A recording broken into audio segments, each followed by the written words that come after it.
Not walking that way.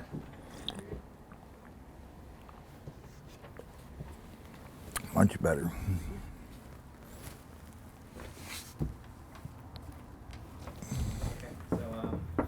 You just come to the other door and watch the drink there.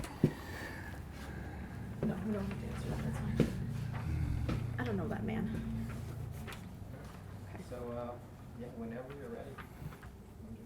Okay. I need to not like crumple that. Could you start by introducing yourself? In a moment. Sorry, we just hit the pause. Yeah.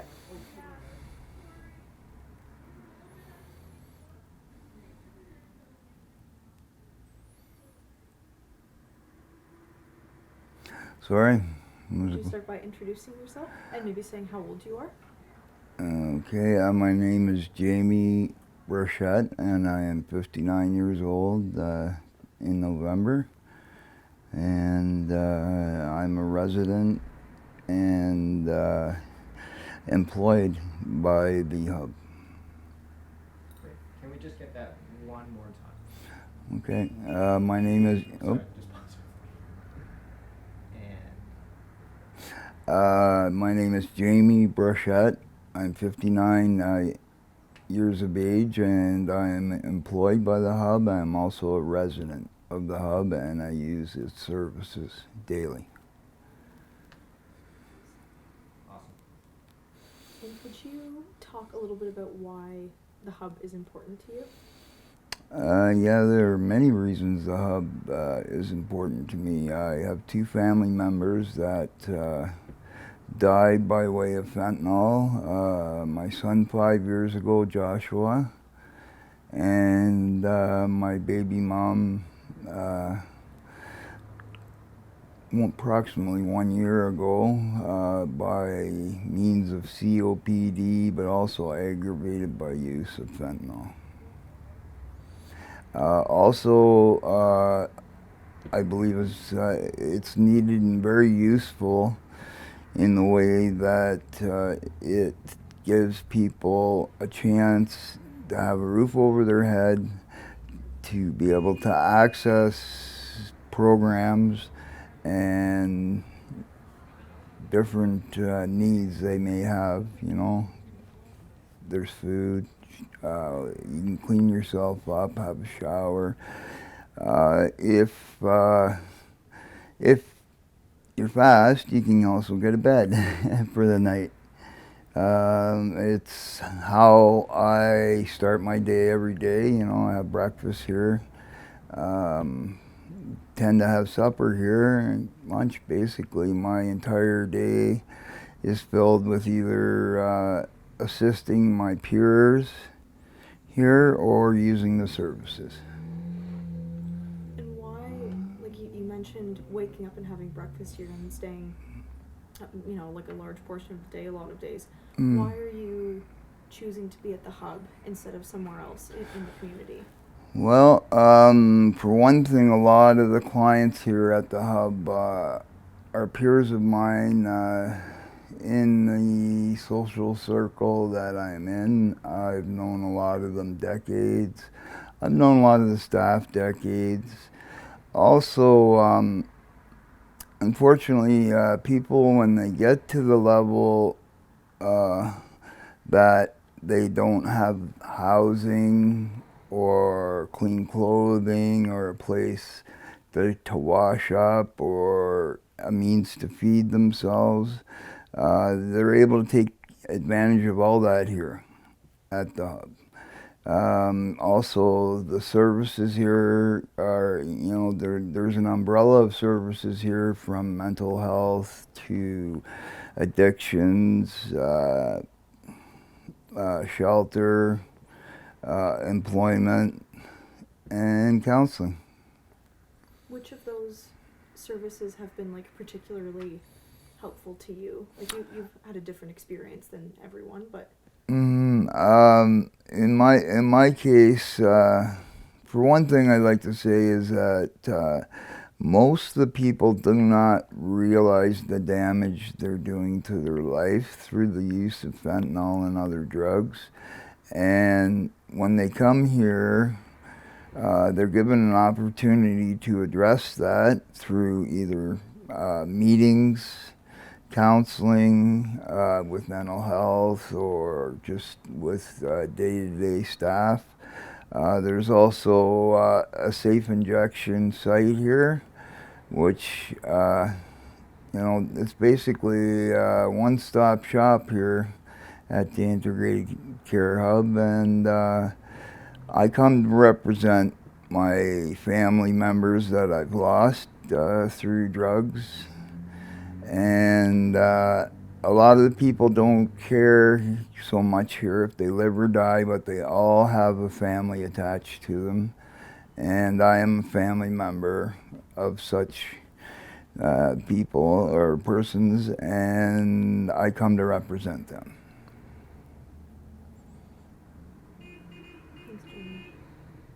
Could you, you mentioned meetings, like were you talking about NA meetings? Yeah, there's any meetings here. There's access, like there's information here where you can get access to whatever kind of counseling or meeting you need. Basically, if you need something that's related to harm reduction or addictions or mental health, this is the place to get it. And without this place, there's going to be a lot of people lost.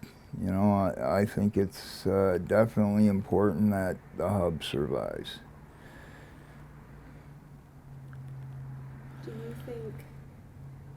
Do you think that we as a community have lost people who would have benefited from being here? Most definitely. The one thing they say here is that in order for a person to be able to get help, you have to help them live first. And here we try through harm reduction and other means to get them basically to the gate of recovery and assist them through it. And Jamie, what would you do if the hub closed? I'm not really sure. One thing, I am a survivor, so I'm sure I would survive somehow, but I would be a little bit lost. It's been about 3 years of coming here and utilizing services and assisting others in utilizing the services. I'd probably be lost. Sorry, can you? I know, I don't know whose phone is in here. Oh, I think, yeah. Sorry, can you repeat that last answer and just say if the hub were to close? Yeah. Well, if the hub were to close, I think myself I would feel lost. I am a survivor, so I'm sure I would survive, but really, everyone needs this place. It has an umbrella of services, and without these services, like every day, there is assistance with everything from transportation to food, shelter, transportation services. Anything you can think of, even if it's like a taxi chit or a bus pass for the day to go look for employment, to get to your appointments. AMHS has a fellow here that comes around and helps assist us with getting to our appointments. I've also been able to get a worker here, a mental health worker who is assisting me with getting to my appointments and daily, needs. That's awesome. I have like one more question, Jamie, kind of like off the record, but you've worked here in some capacity longer than many of the people who are still staying here. Like, how has your employment and your job like helped or benefited your life? Well, I think it's given me like a leg up on what I'm going to face when I am able to get my own lodging, my own, and what I'm going to face in the real world, you know, like structure of getting up, you know, cleaning up, going to work, providing myself with my own meals and cooking, you know. So it's basically like a Head Start program for, I see it as, you know, this gets me ready for the world, which up until I took employment here, I didn't really feel part of, because I didn't feel like I fit in anywhere. I've been on Ontario disability for probably about 15 years, and that was due to a workplace injury, and I basically forgot a lot of the life skills, and the hub provides me with assistance in getting back on track. Great. Could you like describe what your job entails and how long you've been working?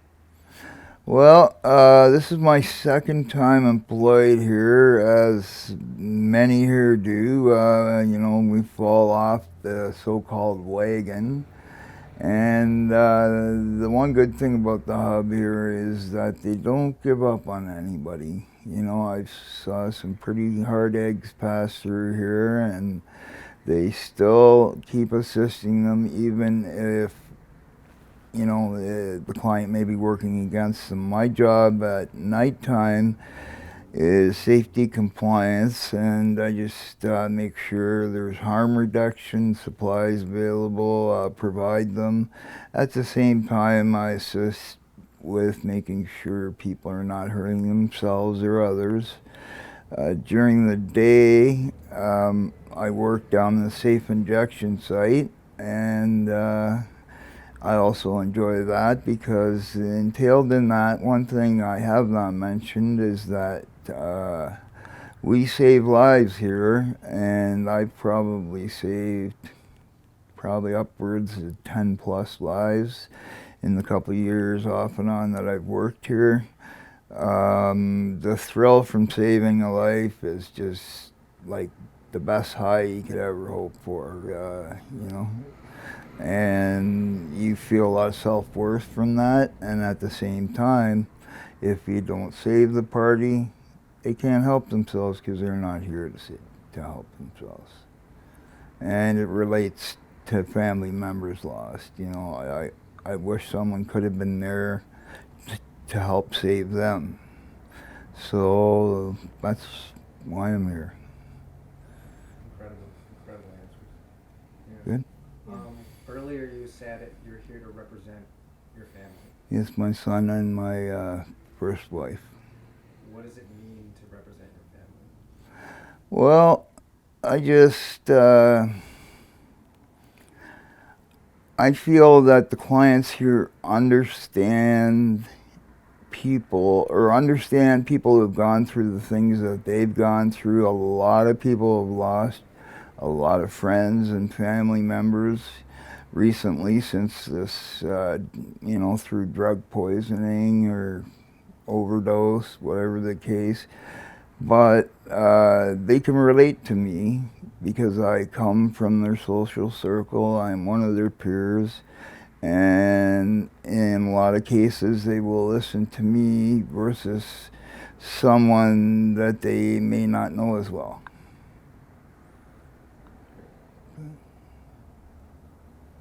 And Jamie, like you get told this all the time, but like you do a fantastic job as safety and engagement too. Like, I think your role in the community and that you're so well known has made people respond better to you as like an authority than most of the staff who work overnight. So just like thank you for taking on that role and being kind of the overnight caretaker of this community. Yeah, whatever it takes to save the hub. You know. Appreciate it. Okay. You did a really, really, really good job. Thank you. Awesome. Fantastic. Cool. Fantastic. It's like a really strong start, I'd Yeah. say. Yeah, right. Crushing Good it. news. Some of those, like quotes in there, just like gold. Yeah. Mm-hmm. I could hear it. I was like, oh, that's a soundbite. That's amazing. Well done, Jamie. All right. So we're good? Perfect. Yeah. All right. That's cool. Oh my gosh, Can Claudia, can you just pass me my stuff over there? Or Jason, is it? Josh. But I'm not. Mm-hmm. I don't notice it. You probably have had. Well, I think that your journey through this system has been like very unique, given that you grew up in Kingston. Yeah. You know lots of people. You're well connected. Yeah. But again, if you can think about the ways that, and it may be challenging, like to be honest, to think about the ways spending time at the hub has benefited your life. Oh, it's or moved you extremely. on. Extremely. Yeah, I know that. Like, there's people I've met. Well, I know that you've also like been through a lot of shit here, so it's Yeah. often challenging to reflect on positive experiences or like good times. No, there's been a lot of good times. Okay, that's good. I'll probably ask you some questions about employment as well and how that's Going. helped you on your path. I want a purple shirt. Yeah. Yeah. Do you want to take your lanyard off? Do you want your bus pass in it? No. I don't even know if that's in here. There's a, like, I was seeing like a flyer from the office in case All right, professional, right? Jamie was wearing his hat too. I didn't do my hair today, so I got rid of the hat. I'm so jealous of the shirt that you have. Every time Just you like wear it, that? I'm like, yeah. Oh shit, it might just flung. Oh shit. It's okay. Up here, George? I apologize. Okay. You're the expert. I don't know a lot of things, haven't I? You got a hole in it now. Yeah, I know. I fell asleep. Aw. Yeah. Nice.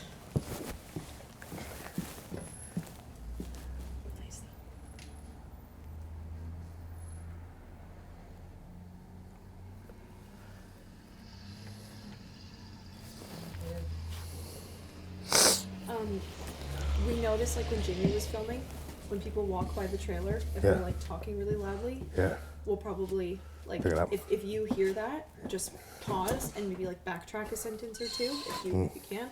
Edit it. Yeah, and if there's like horns or anything like really loud traffic related outside, then we just like pause and Any music was by, don't dance to it. yeah, Yeah. no, Okay. Just check. you could, it'll be cut. Yeah. You sure? I'm okay. I guess maybe depending on what it is. Love joy. And professional face.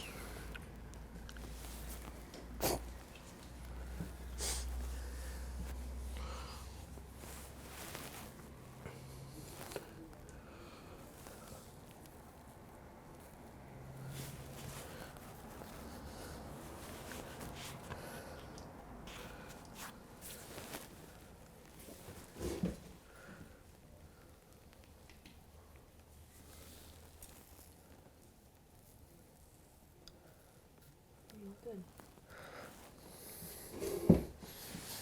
Just noticing a lot of like sort of reflections on your Camera thing, did a one for them, that's news. Yeah, they love to interview people. Yeah. They've done a good job of that too.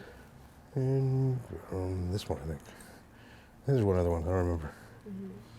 How long did you stay like in the encampment? I was there, I would say, one year, but not a full winter.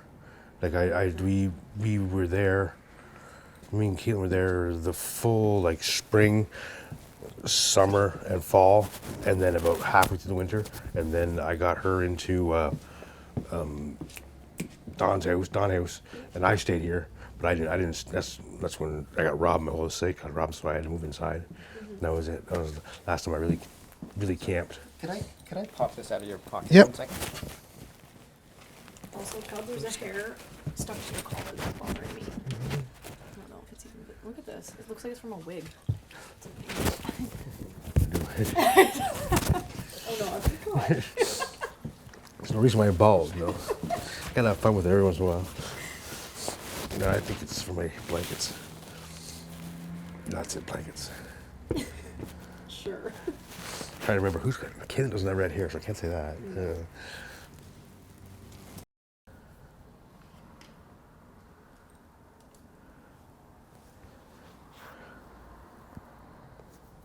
Excuse me. So whenever you Todd, can you start off by, oh, also, like, if I ask you a question, my voice isn't supposed to be in it, so if you could, like, kind of repeat the question back in your answer.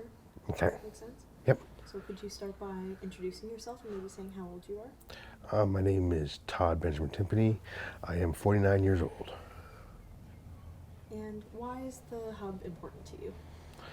Well, the hub's important to me because, well, it's basically been my life for the last 5 years. Met a lot of great people, enjoy being here. It's changed my life a lot, and I really enjoy it here. And it's a good job.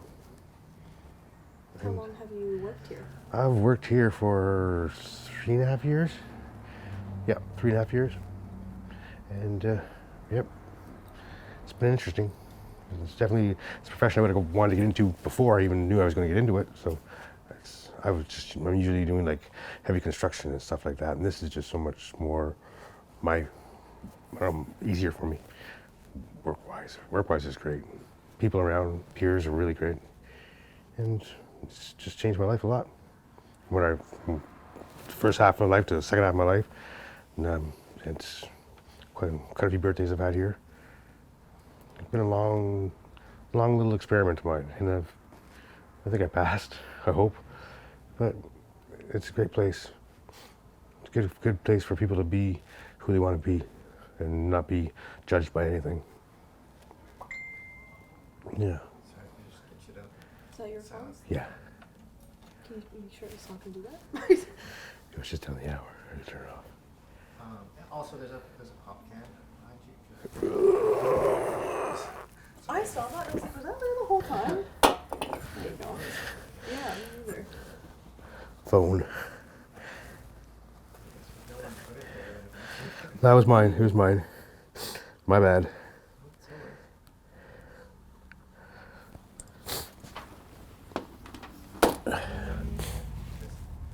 Maybe redo that last question. Good to go. So you were just talking about your job. Could you kind of expand on that, like talk about how you got into working here, if you remember? When I first got started working here, it was just basically cleaning things up and just any little thing that needed to be done. Like just little jobs around outside and stuff. And then after that, the CSP program started. And then it became more of like a job and more responsibility. And in my wildest dreams, never thought that being homeless would entail me learning so much about just about everything. And really a big eye opener for me on how the real world, like this part of the world actually works. I was part of the other world, the workforce world, and all of a sudden just got thrust into this world. And the people don't really, I guess people prejudge a lot more than they should, because it's not as bad as you think it would be, but it is definitely harder. But I've learned a lot. That's all, and I've learned a lot just by trying to learn a lot and not trying to judge who's this, who's that, what does this, what does that, who needs help, who doesn't, and just try to keep my eyes open and learn as much as I could along the way, and it's been great. Learned more in the last 5 years than I have in probably the last 30. And in the time that you've been accessing services here, Todd, like what keeps you coming to this place when you were still homeless, as opposed to going to other shelters? It's more the freedom that you get here is a lot better. It's there's not as much as being told what to do, like in most shelters where you're told you have to do this, you have to do that. It's more, they helped a lot more, but they also didn't help you as much in other ways, like you can survive on your own, quote, you eat your meals and you get your showers, and I think that's one of the great things. And it's kind of, the open concept door was really good. I liked that part about where you did not have a certain time limit where, like most shelters, you got 5 days here, 5 days, if you can stay here, if you need here, then come here. And that's the way it was. And after I'd even left and got my own place, I like coming back because my peers, obviously, I love the work, and it feels like a fulfilling day at the end of the day to actually go home and just know that you've done something good for the day at least. Even if it's just opening a door for somebody, so something. A lot of people get that. The world forgets about how nice you have to be in order to be happy. And I wasn't happy. Well, I was unhappy for a long time, and it's really crazy, but homelessness made me happier. But it didn't. It did, and it just you learn so much more when you're in it. And like I've judged it my whole life. I've just said bad things, but until you're in it, you never really know. And it's a challenge, but it's worth it if you have to do it. The hub is a nice place to actually learn where you have to do it, because there's always somebody here to help. 24/7, there's always somebody here. If you need help, they will help and do what they can. Just try to steer you in the right direction, but not judge you at the same time, which is good. And Todd, you have really good relationships with the staff here. What do you think is different about the type of support that the staff offer here than other places? Well, other places, I don't think it's not very personable, really. And I know it's understandable, because working here, you have to distance yourself certain much from, you don't want to get too involved, because it'll wind up in your life and stuff. But the staff here really tries a lot harder, and you feel like they're actually your friends, not employees that are just trying to get a paycheck. And it's a lot easier to calm people down when you're that way. It's a lot easier for people to understand what you're saying, what you're going through, because you know the person. You've known them for, like, I've known some people here for 4 years, and they get who I am, and I get them. It's a lot easier. And the hands-on with the staff is pretty good, and they don't. Every staff member, pretty much everyone, is really good at actually calming everybody else down if they need to, and knowing what the triggers are, and trying to avoid the triggers for them, while still trying to understand that you can't do it for just one. You got to kind of mesh with everybody. So it's a big hodgepodge of. You just got to. It's a lot on your head, but you guys. They pull it off really good, and they're friends. I don't classify any of them as just like co-workers or people that does this. They're all friends. That's what I like about the most. Sorry. Do you think that that's been ultimately helpful for you in your journey, that those relationships exist? Absolutely, because I was scared. I was scared shitless the first 2 years being here, and then after I had my little mess up, I was scared again. I didn't know what was starting from scratch, and everybody was just like strangers are strangers, and you can't really relate to a stranger as much as somebody who knows you and can help you with what you need before you even ask, before you even say anything. Because it's just you can tell mannerisms after being around somebody for so long. It makes the job a lot easier. And it's hard sometimes, because sometimes you really want to do something, but you just can't. But you'll find a way to at least get them comfortable. At least try to make so you can't fix this part, but I can do this to make it a little bit easier so you can deal with this. Because everything can't be fixed, obviously. And it's some days are really hard, but those hard days are the most fulfilling days when you go home, and you don't mind coming back. I don't mind coming to work. I don't mind it at all. It's like my other jobs, and I've been a lot of jobs, and it's just that kick in your ass. You gotta get up and get out and get the day going. And here, I don't mind at all coming to work. Has it given you like a... Same posture. I just want to move your. Yes. Great answers, though. Just brush against your shirt a little tighter. Okay, resume.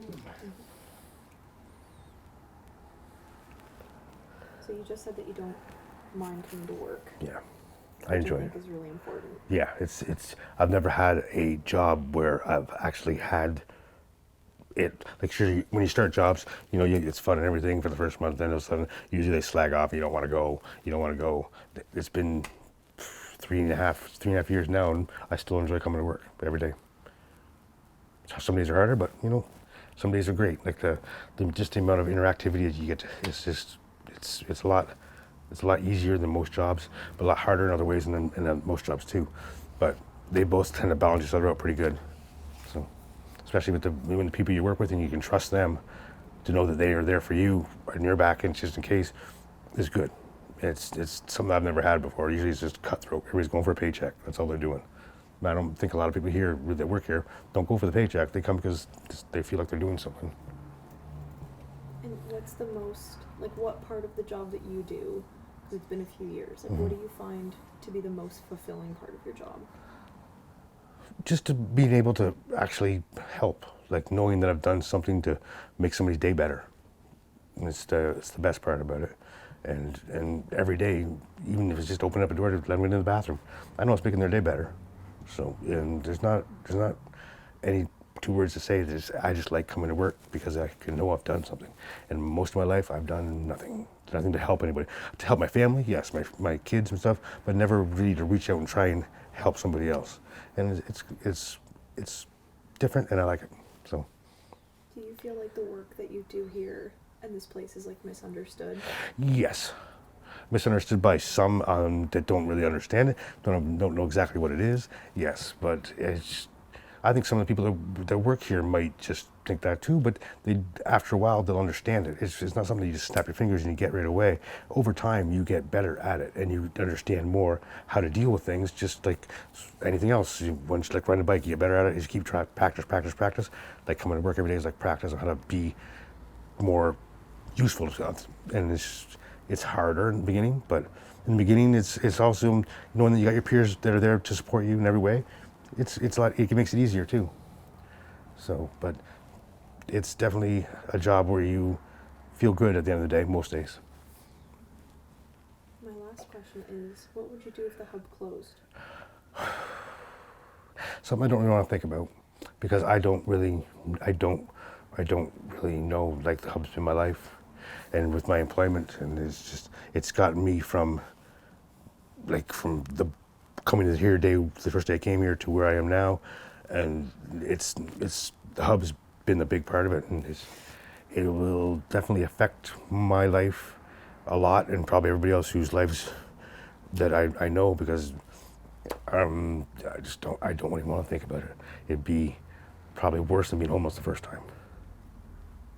Definitely, it would shut a lot of doors for a lot of people, and I'm 49 years old and I'm just starting to enjoy myself. So it's not something that I want, but I hope it doesn't, and I just hope it does not close, because it will hurt a lot of people, and a lot of people will not benefit from the things that are happening here.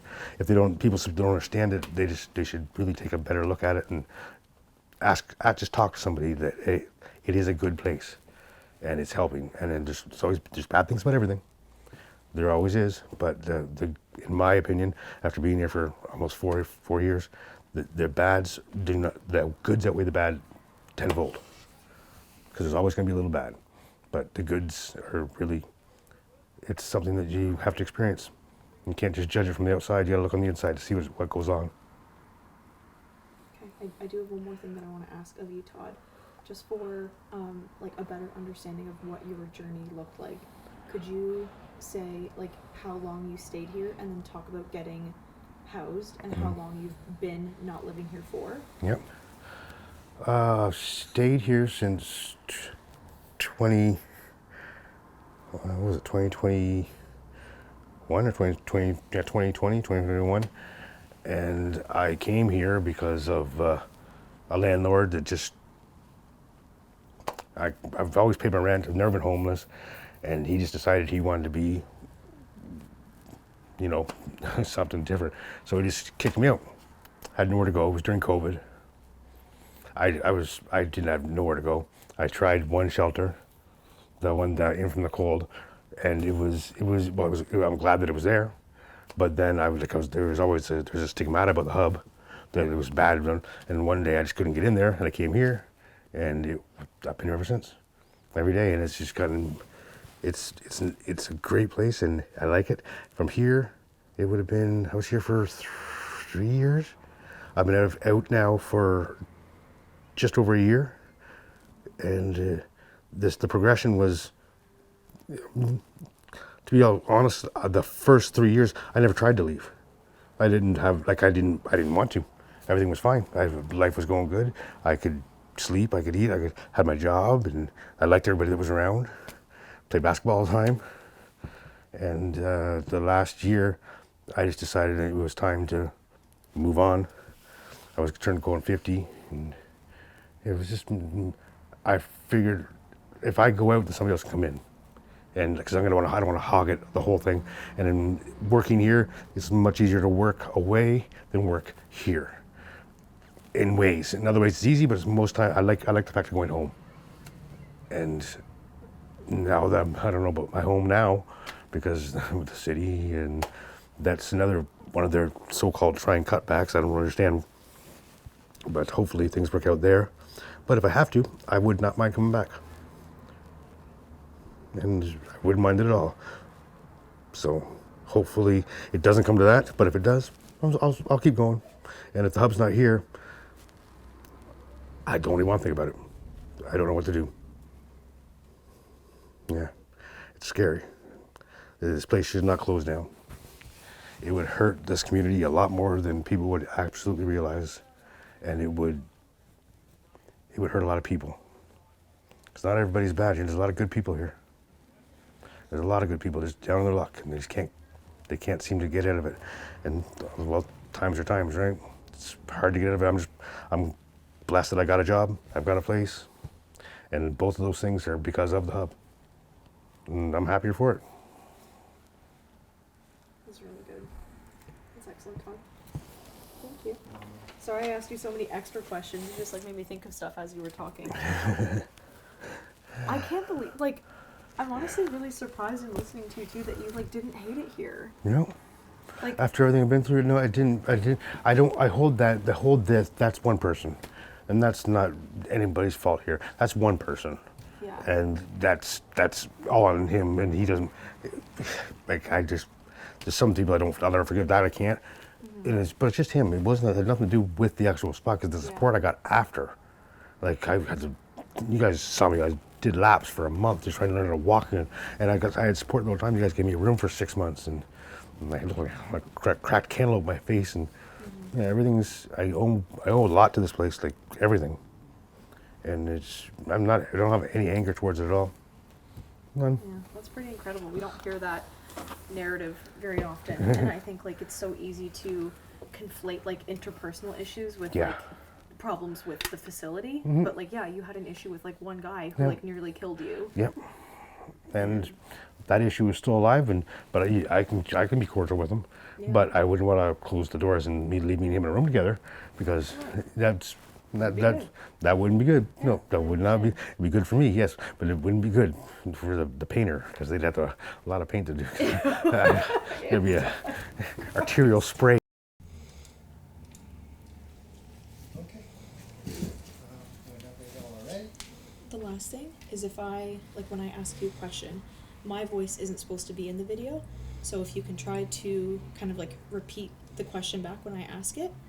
Do you know what I mean by that? Okay. It's like when I say, if you can introduce yourself, and you say, my name's Kyle, Mm-hmm. stuff like that, just so it doesn't, you wouldn't have to hear me asking to know what you're answering. You know what I mean? Just look at the camera. No. You look at me, yeah. Okay. Just like we're chatting, Kyle. So could you start off by introducing yourself and maybe saying how old you are? Well, my name's Kyle Arian, and I'm 25 years old. I was born November 19th, 1995. And I'm just here to tell you a little bit about my life and how exciting this place has actually made me feel like I need to be in this community. Like everything's like special about being here is because without the hub, I would be homeless still. And really, I need the home. I need the house that I have, because the house that I have, these guys helped me get. It really brings some like happiness and enjoyment in my life, because without my house, I would be still homeless, obviously. But me not being homeless has benefited me from helping me get a job here. So to help me get a job, not only that, I take methadone, so I take the shuttle. The shuttle helps me.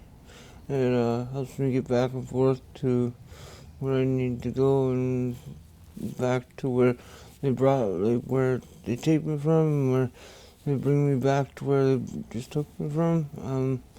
Yeah, and I'm just here to tell you that we need we need this place. And if we don't have this place, I feel like my friends and my family, because I have family here, if we don't have this place, my family's going to be on the streets. We're going to be walking in the streets of Kingston, right? And it's going to be sad, right? Not only for me, but for my family, my friends, for everybody. We need this place. It's like it's been emotional. Um, it's been a lot of things, really. And without this place, I don't know what life would be like without this place, because we need this place, really, right? Because people in the community have not only like looked up to this place, but sorry, but they actually look forward to coming here in a day, because the shuttle, not only the shuttle, but the CTS, everything like about this place just makes everything so special, because they've even helped me with methadone, which is basically like a treatment, right? So like I go to methadone, and it helps me with staying away from opiates.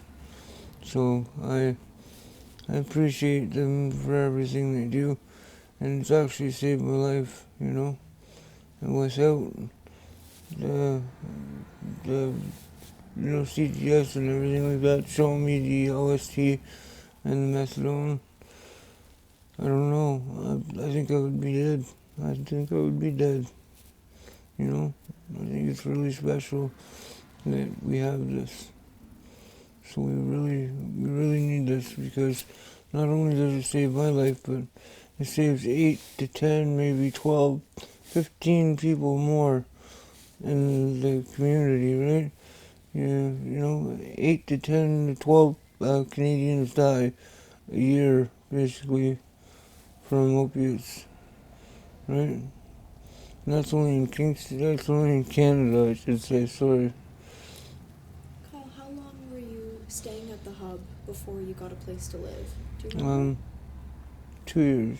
2 years. And can you talk a little bit about, if you remember, how stay- you got into your place right now? Like, who helped you with that? Yeah, my housing worker, Jessica, she helped me get into my house that I'm in now. And without her, I'd be homeless. So, they, the hub has also helped provide housing, right? So it's really special for not only me, but everyone else that's also had housing workers and stuff provided for them. And these guys are special, right? So we look up to our peer community support workers, right? And the specialists, our peer community specialist workers, right? I'm a specialist worker too now, because I work here. So without these guys, I would also not have a job. These guys have helped me provide a job for me, helped me with everything that I have accomplished so far, right? And I appreciate everything that they have accomplished for me. And not only that they have accomplished for me, but that I've accomplished for myself, right? So, Had you had a job before you worked here? no. Actually, I did work Mason, but, no, I never had a job before. And, yeah. What do you do in your job? What does it look like while you're working? What it looks like when I work is, when I work here. I work in the kitchen, rest zone, and the bathroom, and it's just basically shifts. Right, we shift like stations. Like every few hours we'll shift. Every few hours we'll shift and shift. It's just so one person gets a chance to work at every station, right? And because every workers work at different stations, I find it helps um, people that work here have breaks, sort of like, because if they're doing washrooms, it's not really that hard to do, but it's more or less like you want to help your people, you want to try to, keep going for your people because, like, the people that stay here, they're important to us. Not only that they're important to us, they're important to our community, and I really think that if this place wasn't here, I don't know, we'd all be street bound. We wouldn't have nowhere to go, right? I think there'd be a lot more crimes.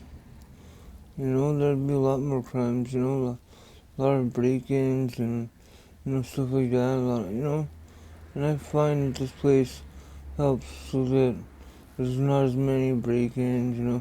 Not as many thievery, right? And I think that because of this place, it helps provide shelter, right? Somewhere where every human soul needs, right?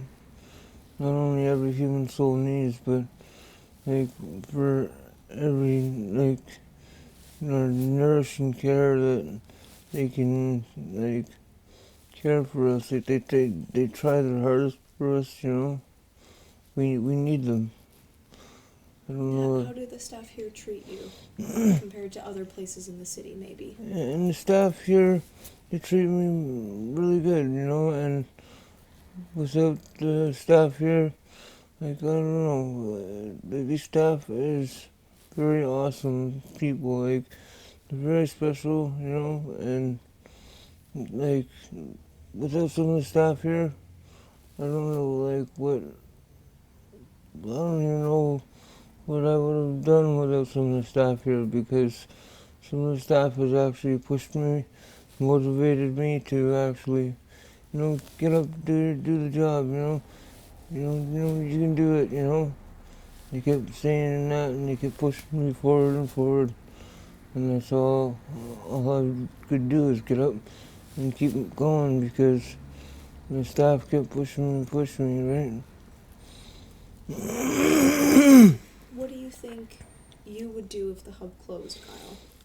If the hub has closed, I don't know what I'd do. I think that I'd be homeless on the street probably because I probably wouldn't be able to keep my house because I have family here, but they're trying to get a house too, but my mom, especially, she tells me, don't lose your house, this and that, and I listen to her, and because she has this place, I still have my house because I don't think I'd have my house if my mother wasn't here, because if my mother wasn't here trying to get a place, I don't know, it wouldn't push me to keep wouldn't help me keep my apartment, because I don't think that I would have it in me to keep my apartment, because I don't know, I think I would be, for one, I'd be using, right, I'd be terrible, I'd be a shit show, right, and not only me, but all of our community, we need this place, and if, there's any way that we could get your help, it would be more than appreciated, and God will be forever in your hearts. So, yeah, if we lost this place, I don't know, God would always be forever in your hearts if you could help save this place. Thanks, Kyle. It's really good. Is that like, is what you were saying that like you can go to your place and sleep soundly at night because you know that your mom is taken care of here? Mm. And if she wasn't here, like you'd feel like you'd have to be with her to make sure she was safe and okay. Yeah. She does want you to keep that place. She loves that you don't have to be here all the time, right? Yeah. Yeah. She's really proud of you. Can I watch the video? You want to watch the video? But you can when it's finished. Okay. When we do all the editing and stuff. Yeah. Okay. Like the final version. Absolutely. Okay, cool. Yeah. You did a really good job. You said lots of really, really nice things. Thanks, buddy. This is for you. For helping us with this. This is $50 downtown dollars. Okay. And there are lots of places in the downtown area that accept these. Maybe we should have printed like a little list to tell people though. But we can help you with that too. So, So you do can they, just Google like do they Kingston give, do they downtown give me dollars. cash back though if I only buy a couple things? That's a good question. Maybe it depends if you're in like a restaurant or a store. But also it might say that somewhere in there. Okay. You could ask your mom or one of your brothers to look up like all the places. Well, I where you can know spend where money. I could spend this. Yeah? Okay, good. One of the Chinese stores downtown there. Kyle to you. It's like, here are the two sides of homelessness. The live rough, I live bet hard. because I just see him. He's like yelling at Tina in the parking lot. I'm like, oh god. Dear. And I was like, oh Kyle, that's hilarious. Look like he just crawled into a fucking fire pit, He, like, Kyle, and he's housed. Like, he is, but he's also such a good example of someone who I think, like, would struggle to move. we should get through the we should get system Adam unless Huntley he's in right. here. Right. We should get Adam Huntley in here. He'd be a time. I love him. He's so funny sometimes. Little rascal Adam Huntley. He'd be hilarious. Wouldn't he be funny? I cut his hair. Yesterday. Yeah, he looks so good. He's so cute. Experiencing. That's what I So if mean. you wanted to say, like, not everything has to necessarily be from your own experience. Yeah. But also, like, what you've witnessed in your time being here. Like, people who have moved through the system, Yeah. who have... Well, been kept when I alive. first started staying here, I didn't even know you could access the shit in the building. I just like lived in the back tent. Like, well, when I first started staying in a tent at all, I was staying on the tannery property, and I was like, I didn't want to be part of the hub because it had that stigma. I was like, I don't want to be a hub. I didn't want to live at the hub. I like just refused to be on property. I was like, I was gonna live like just off property, and then bylaw came and kicked me out. I woke me up naked in my tent. It was like, you have to move by next tomorrow at noon, or else we're charging you with trespassing. I was like, oh fuck. So I was like, well, since I'm already this close, let's trek down to the hub property where they can't really get me in shit, and that's where that started. Yeah. It was a disaster. Then I met Mary Gale. Right. So you've... I mean, different struggles, but like. But that's nonetheless. oh, it was a struggle because then she Right. chased me out of here, and didn't want to come back here, and I lived outside of the church downtown for like a month and a half, and then I just finally came back, and then it went okay-ish. In Crystal's tent and that, yeah. And I don't know why they don't access more of this stuff in the building than they do. They're just like must live in the encampment and must like. Well, They think rough it some pretty people hard. Feel bombarded by expectations of like what they have to do. Oh, if you're staying here, you have to meet with a housing worker. You have to meet with AMHS. I feel you have like to they attend got these comfortable in appointments. the dealing and that aspect of it all. That way they make money. I'm like, there's other ways to like, because Crystal has always been interested in getting a job here. She always has, Yeah. but she hasn't actually just put the one part of her life aside to deal with the other part of her life that could be a better option for her and her kids. But she, I feel, yeah, can't force her. Yeah, that's true. And I think even if people want to stay in the encampment, they still like they benefit from the place being here. Yeah, alone. oh, yeah. Like, hey, you don't have to worry about being fed. Showers, water, Yeah. anything. At first, I was just coming here to get like fresh water a day, and that was like I didn't even know you could go and shower or do laundry or like you could even stay in. I didn't know pods was even a thing. Yeah. Like I had no fucking idea of that, and that was hard. I went like weeks without even having a shower. It was like I could just walk up in this building and be like, hey, I need a shower. And you just hop in a shower, like. That's not how you like to live. Like No, that's no, not but how I you're used to did it. that, and it was fucked. Yeah. Like, Okay, we didn't start yet, but I want to tell you some things first. okay. Like I have like a little. I probably shouldn't preamble that I've swear, been eh? doing. Should probably I matter. don't. No. I don't really know if that matters. Okay, 'cause Maybe not. I'm not really the bad most at not professional swearing. person. Yeah, I don't know how to do that. Okay, so Hence why I'm here. no, all good. So what I've been telling people first, to keep in mind as we go into this, is that like the questions that we're talking about here are going to the Ministry of Health, obviously, who's like making the decision about funding. But this is like under a conservative government. Okay. So okay. there is particular language that they really like to hear when they're considering like Okay. where funding is going to go. Okay. Right? So like the government right now really likes buzzwords that have to do with like recovery and Okay. treatment models, care pathways, Sorry, which is so like it when says you baby slut. come to this place and they connect you with a service that connects you with somebody else that gets you into housing or gets you, Yeah. I don't know, connect with street health, stuff like that. Yeah. Like they want to see. things I haven't really been doing much of, but yeah, I need to. I know. Well- I have a housing worker. I haven't really done much with them yet, but Yeah. 'cause I've been doing pretty decently on my own. I personally think like I have. You have, and maybe like the things that you've been doing to take care of yourself and like move through this journey are different than what some other people might be doing. Like you focused on employment first, but you also like you're making money. You've got your health card. You are That connected with and an home NHS base helped me worker get the now, health and home base helped me get the health card. right. That was who is it? Nope. He sees it. Is it Yeah. Glazer? All good. Yeah. He's. I want him. He's gonna be an interesting one. That's okay. We haven't started yet. Yeah. So these are the like if you can talk about. Just keep that in mind when you're answering questions. Like you could talk about like if you've seen the nurse downstairs. Yesterday. If you, yeah, like access harm reduction supplies. If you get on the shuttle. If you, I don't know how much time you spend with like your MHS worker. Any support that I've offered to you. You've been probation. sick. You've been sick. Yeah. Thank you. And you can talk lots about TTT. your job too. Like yeah. That's because that's what I basically live in is my job. Like I worked overnight last night. I still haven't gone to bed. I was like I was like I have this to do. And I was like shit. I forgot about it until 20 minutes. Thank you for Related saying my that. I shift. appreciate it. I forgot that it even existed. Yeah, and also, like, my voice isn't supposed to be in the video, so when I ask you a question, if you could kind of, like, start your answer by Not repeating the so it's question not conversating. Okay, so right? Like, I get that. if I'll ask you to, like, introduce yourself first, Yeah. so you can say, like, oh, my name is, instead of, like, Missy. Yeah, I'm Or Missy. Melissa, yeah. Yeah. Whatever Yeah. you'd like to use. I think that's basically all of what I said before. Okay. Sounds good. And go. What are we? Got this. Could you start by introducing yourself and maybe also sharing like how old you are or how long you've been accessing services here? So I'm Missy, but I go Melissa, but I go as Missy. Great, and I'm 28 years old. 28 in April actually, and I've been homeless since technically since March of last year, but couch surfing up until about July of last year. And I was like completely and utterly homeless, and then I stayed in a tent. And then I stayed in a tent off property here, and then I came here reluctant. I didn't want to be here, but I thought it was worse off than it was. It's actually changed my life for the better.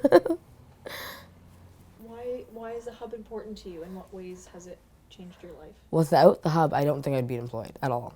I hadn't had a job in probably 8+ years until I was here. And I didn't even know what I wanted to do next. I was a hairdresser, and that went to shit. And then I had no aspirations I had no idea what path I wanted to take next, or if I wanted to go back to school, or I wanted to do what I wanted to do. But now I like what I do at the hub, as being harm reduction or whatever that is, considered as what my line of work that I do as a CSP. And what does your job look like? Like what are the tasks that you that you like fulfill? Well, what fulfills me, helping people, is helping, and I feel like I go above and beyond for some people, because I just like I'll go out of my way to go in my personal items and give people things that they don't have, like maybe personal items or clothing or any of that kind of stuff, or I go out of my way to help certain people that normally I guess the other harm reduction workers wouldn't necessarily do, because I live with these people on a day-to-day basis. I feel like it's different. Yeah, I understand it more, but I don't know. And why do you think the people that you're helping in your job, why do you think they're choosing to be here instead of at other shelters? I think they're choosing to be here over other places because it's easier to be here. You don't have to jump through all the hoops. Like the other shelters, you have to have an income to even be at, which a lot of these people don't have any income or have any aspirations to have an income other than their monthly check, if even they get that, because I didn't get that when I first started staying here. So it's just easier. It's like a low barrier, right? It's not a necessity to have anything to be here, which is nice. Because I came here with nothing. I came here with no income, no IDs, no anything. Close my back. And you said that you haven't really, you have nothing much to compare it to because this is one of This the is the only only, services yeah. that you've accessed. I don't have anything to compare it to. I was always worried to go to a shelter. I didn't want that stigma, I guess you'd say. Like, back years ago when I first left my one boyfriend, I was going to go to a shelter with my son. And that didn't, I was like, no, I can't go to the women's shelter. Like, that just looks bad. Da, da, da, da. And then, like, now being here, like, it's probably the best thing I could have done rather than living in the streets or wherever else it would have been. Couch hopping to people's places, and it's more dangerous than being here, I find, personally. And what other, like you mentioned that accessing shelter, like when you had your son, was challenging, but what, are there other barriers that you've experienced in getting help or support from other places in the city? I don't know. What do you mean? Like, well, I know that, like, you didn't have any ID for a long time. Getting my ID has been very not easy. Well, actually, it was easy. I just didn't know how the right routes to do that, and home base helped me with that. But other than that, like, I didn't know it was just that simple. But now, getting my birth certificate and stuff might be a little bit more difficult, but we're still, as long as I have a health card, I can start off with something, right? Like, it's, yeah. Can you speak to the way that the people who work here have treated you and, like, the type of support that you've received from staff? The staff have been amazing. Like, they've been great. You employed me. You put up with my shit. I kind of bugged my way into a job, but hey, I don't know. Like, all the staff actually encouraged me to get the job. I wasn't gonna go head first into it the way I have been, but like, I love it, and everyone seems to enjoy me so far. They've all been very helpful, and you guys are all like family at this point. Like, it's, I don't know. I think I wouldn't have it any other way. And do you think that your job and your relationships with staff are, like, motivating you to move out of homelessness? Like, do you Yeah. feel...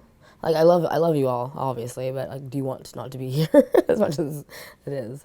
But you guys are all helping me get out of here. Like, I have the home base, but it's being able to work with people and live with people that I want to work with and live with.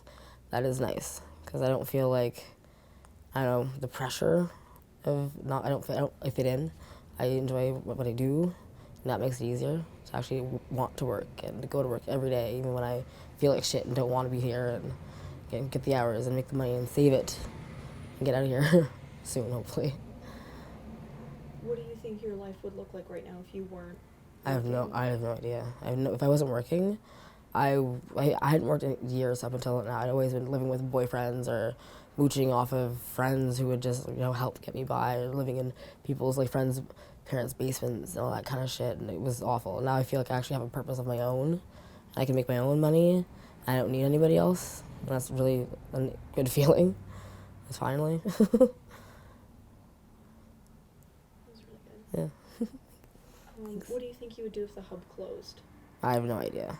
I've actually been worried about that because I haven't planned past where I'm at right now.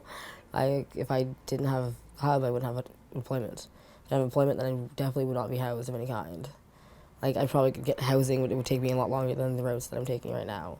Because I have money saved. I can get a place hopefully in the next month or two, rather than 6 to 8 months or years down the road, right? Like, housing list is very long. So. And can you also, like, what are your goals? What's like a timeline that you're hopeful for? Well, I'm hoping to be into a place for when the students leave to get a sublet of some kind of sense, and then once I get a sublet, then I can get my foot in the door for getting an actual, like, long-term tenancy somewhere, whether it be that sublet or a property of that property manager's, like, they have somewhere else. But it's my foot in the door, right? Like, gotta start somewhere. It's not easy, and finding housing in the city is freaking ridiculous. It's expensive too. That's my biggest goal, though, is to get housed in the next, like, little bit. Is this the closest you've been? Yeah, to my own place, yeah. I've never had my own place. I've always been on a lease with a boyfriend or a friend, or rented a friend's room, where it's never been my own, like, where they can fuck up the lease whenever they want to, or to kick me out whenever they want to. And I need my own, like, stability of knowing it's mine. No one can take that from me. Be nice. Could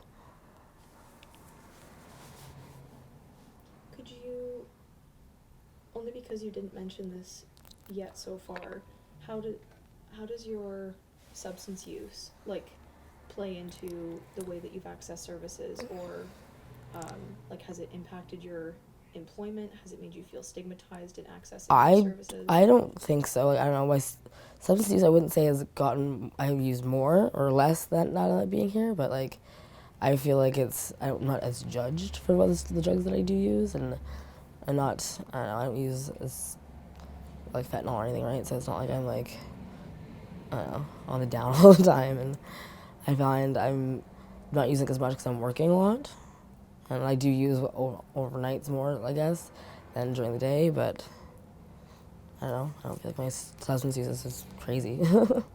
Never have.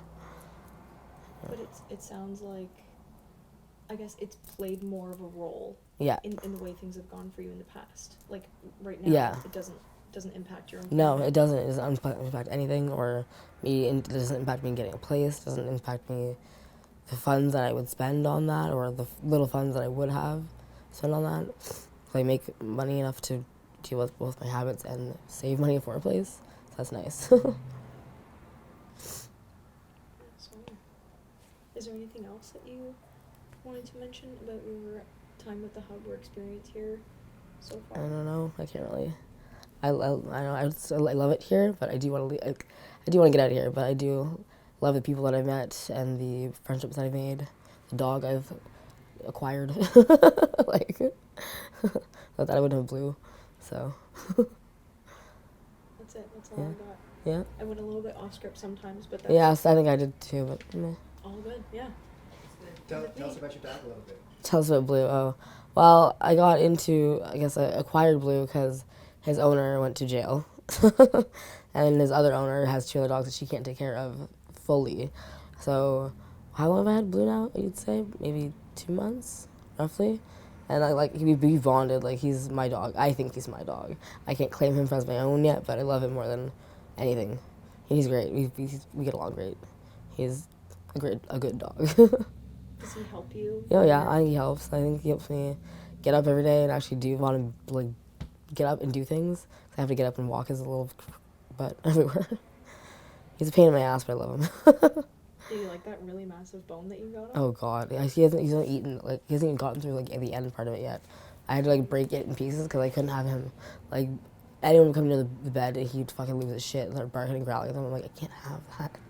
You're a pit bull. You can't be food aggressive. But that's what he came from before, was the food aggression with the sisters, or sister and mom, or aunt and mom, Yeah. whatever they are. Hub pups. Missy got her paycheck and then bought, like, this massive thigh. It was a size. It's as big as Blue. Femur bone. That big, like, It's as big as Blue. He lost his shit. He didn't even know what to do with it. Did I show you the video of it? No. Oh, he didn't know how to do it. He, like, laid down for a minute, whined at it for a bit. Like, he didn't even touch it. It was hilarious. He's like, "What is this?" Like, and then once he touched it, that was that. It's gone. It's still upstairs. I was, like, wrapped in a garbage bag, hidden away. Oh, Like, yeah. Oh, you guys are a good match. he's so funny. Yeah, I don't know. It was a side note, but Moose got denied bail yesterday. He's For the- out? No, he got denied bail for the third time. Oh, really? I only get 3 times to go for bail. Oh, shoot. So he's gonna have to serve out whatever he gets till his sentencing, and then his sentencing also. Oh, dear. So, not hopeful for him. Mm-hmm. So you've got Blue for the next... Well, yeah, Wild, Melissa it's like- wanted, like, to take him back the night before, thinking that he was gonna get out. I was like, I don't think though. And she was like, or unless you plan on keeping him from me. So I was like, well, you might be beat for a dog here, Melissa. Sorry, but I don't know how to really say it to her. Yeah. Yeah. Oh, first I think for she the already next knows. bit I think anyways. she already knows. It's, Yeah. yeah. So I'm not gonna put all this time and effort into a dog and not be able to keep him. Mm-hmm. Like, I feel like I put more time and effort into him than Moose has. So, You guys love each other. a Mhm. lot. and Ethan, he loves Ethan too. Yeah. Which I didn't want to happen, but it happened. Spent Fucker. a lot of time with Ethan. I too, know, makes sense. because I'm always working. Yeah. Yeah. Fuck. That's what you get for choosing a I consistent know, dog sitter. and now I'm co-parenting with a person I don't Yeah. really want. Fuck me. Love that Oh, situation. that's funny. Well, yeah, thank you, Missy. Yeah. Thanks for everything that you shared with us. God. Everyone has such like different journeys. Yeah, because I feel like mine hasn't been as traumatic as like some people's probably has been, but. No, but you've seen a lot of trauma of other Take this people, off. right? Yeah. Oh yeah. Yeah, you've got such great camera presence too. Yeah.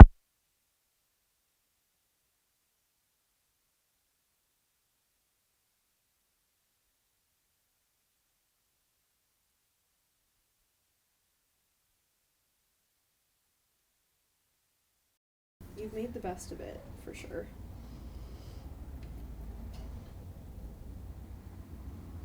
And you're just like a really likable guy, so it makes sense that people want to get to know you and support you. Because you're nice to people and you treat people with respect. I try.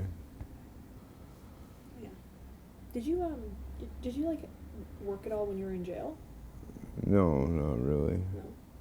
Do they only give that opportunity to some people if they're there for a really I long worked in time? the kitchen. Okay. Like I worked in, it wasn't a kitchen, it was more like handing out food, Oh, gotcha.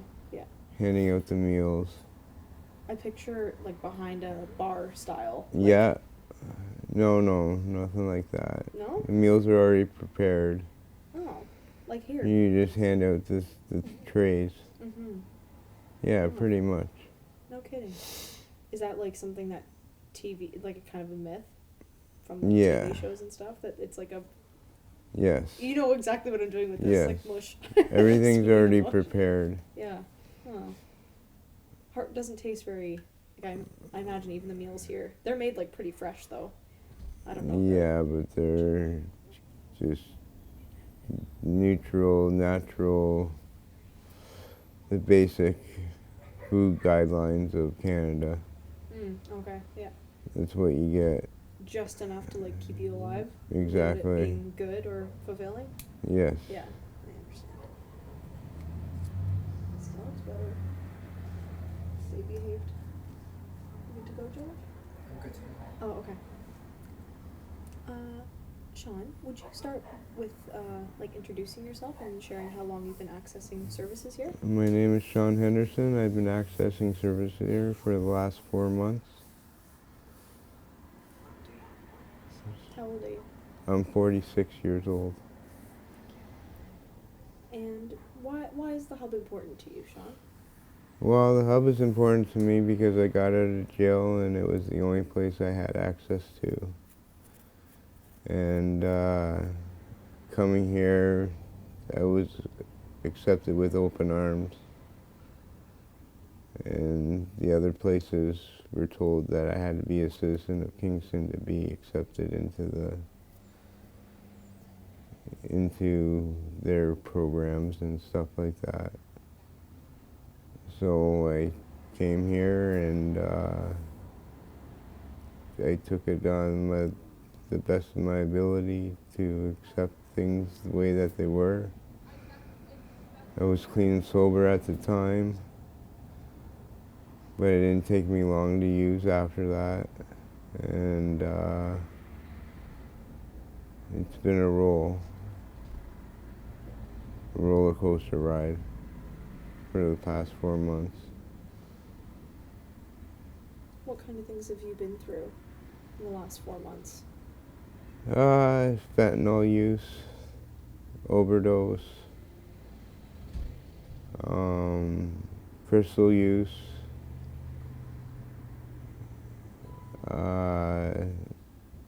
to the point where it made myself sick.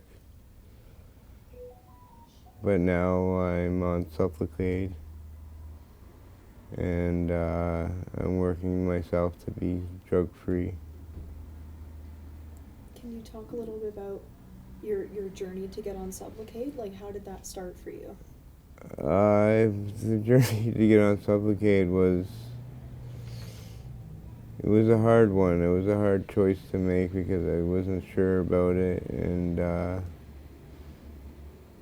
I was afraid at first, and then I decided to go microdose and then I decided just to get rid of the microdose and go right for the Sublocade, which the past 3.5 weeks have been hell for me.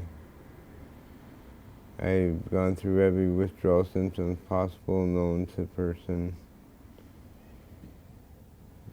But today is a good day. I feel good today. I don't crave anymore. I don't get sick. I can start living my normal life again. And how did you do that by yourself, or did you have some help in getting there? I had some help in getting there from CTS, nurse practitioners, the CTS client or CTS staff, the staff from the drop-in, the staff from here at Trellis, and just a whole bunch of help I've had along the way. Nothing but support, and that's helped me guarantee what I want in life today, and that's not to use. That's really good, John. I also know about you, like you've tried some shelters like in Ottawa. Yes. You've used some services in different cities. What have you noticed since you've been staying here that kind of sets the hub apart from other places? The other places don't have an injection site. They don't have the supports for the low barrier shelter, which is needed in cities, I believe, because for some people there's nowhere to go, and that could be a life or death situation. And I don't believe that we should have a life-death situation. I believe that you should have a choice to live and to have the safety and confines of a place to go to. Whether it's an injection site or whether it's a drop-in center, whether it's the rest area. I know it saved my life. How is that? Like, in what ways do you feel like your life has been saved? Well, I haven't missed a chance here getting a pod every night. I work my ass off to sit in line, whether it's cold, freezing. And for that, having a spot to go sleep at night gives me the mental capacity to wake up in the morning and know what I want to do during that day. And with that, if I didn't have that, I don't know where I would be today. Could you talk, like you have some staff here that you have like very special relationships with. Can you tell me a little bit about why you connected with those people and what those relationships are like? I think those people connected with me because of my attitude and my demeanor and my well-manneredness, and I show a spark in people's eyes that I want something more than just to live. I want more than just to exist. I want to someday be there to help somebody else out. And with my experience and life experience, I think I can do that. For sure. Do you want to talk about your job a little bit and what made you want to start working and how that's been for you? I wanted to start helping other people out that are in need just like me. And I have an understanding where they come from. And I believe that I can help other people out with my story. That's why I think coming here to work at the hub is very important to me. I want it as a career path. Even though I'm doing it now, I want to do it professionally. And I hope with this experience that one day I'll be able to do that. That's awesome. Do you think, this is like not a question I wrote down, but do you think that if you had started staying at a different shelter that maybe wasn't so low barrier, would you be on the path that you're on now? No, absolutely not. I have everything to thank for the hub. They gave me a purpose again in life where I didn't have a purpose in life. I came from jail, 16 months. I didn't know what I was going to do when I got out. And I fought hard to get this job. So keeping this job is very important to me.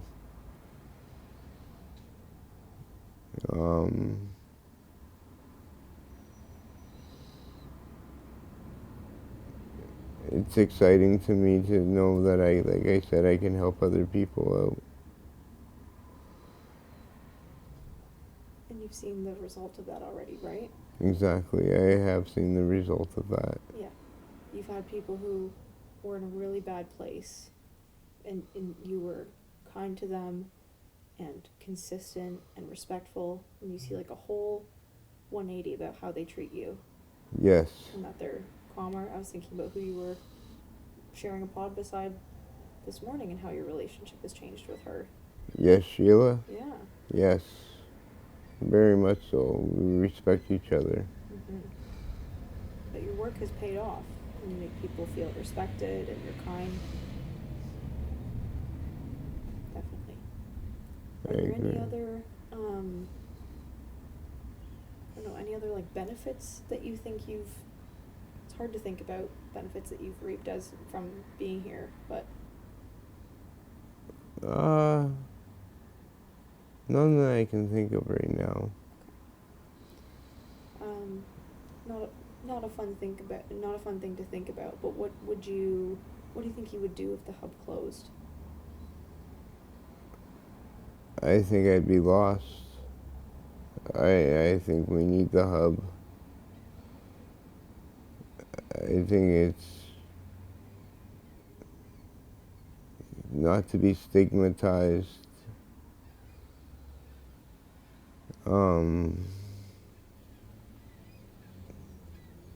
There needs to be a place for people to go to reach out and be there and not just exist. I believe that everybody deserves a chance. And with this place, that chance is given.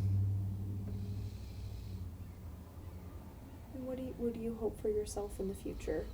What goals do you have right now, or what things are you working on? My goals right now are to get stabilized housing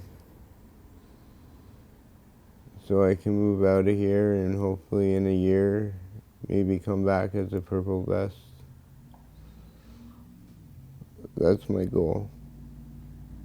You want to keep working here regardless of whether or not you live here, right? Exactly. Yeah. What else? Like personal goals? Anything? You just told me you want to get a dog. Yes, I'd like to get a service dog.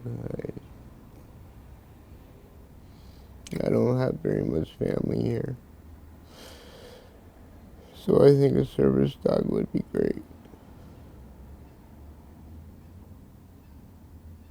We think of you as family here, Sean.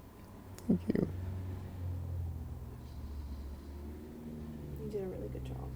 Thank you. You okay? Yeah. Yeah, thank you for doing that. Thanks for being so brave. You told me earlier this week, too, you said my emotions are right at the surface this week, right? Do you know how many times I wanted to say, amen, preach it, brother? So many times. And when you said, today is a good day, I know. Sean, you are a beautiful soul. Oh, He is, yeah. that was amazing. You did such a good job. I know it took a lot out of you. Emotionally, it does.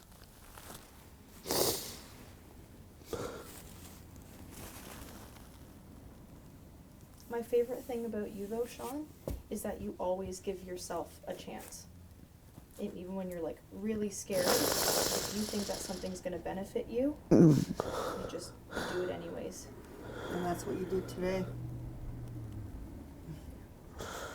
Wow. And when we find out that we get to stay open, you can think to yourself, yeah, I played a role in that. Yep, that's I right. told my story. And told it well. Yeah. Thank you. You're welcome. At one point, the very last time you said, oh, I kind of went, what? So, because it was so beautiful. The way you come back and you did it perfect. Yeah. And I went, Thanks, brother. No problem. You did amazing.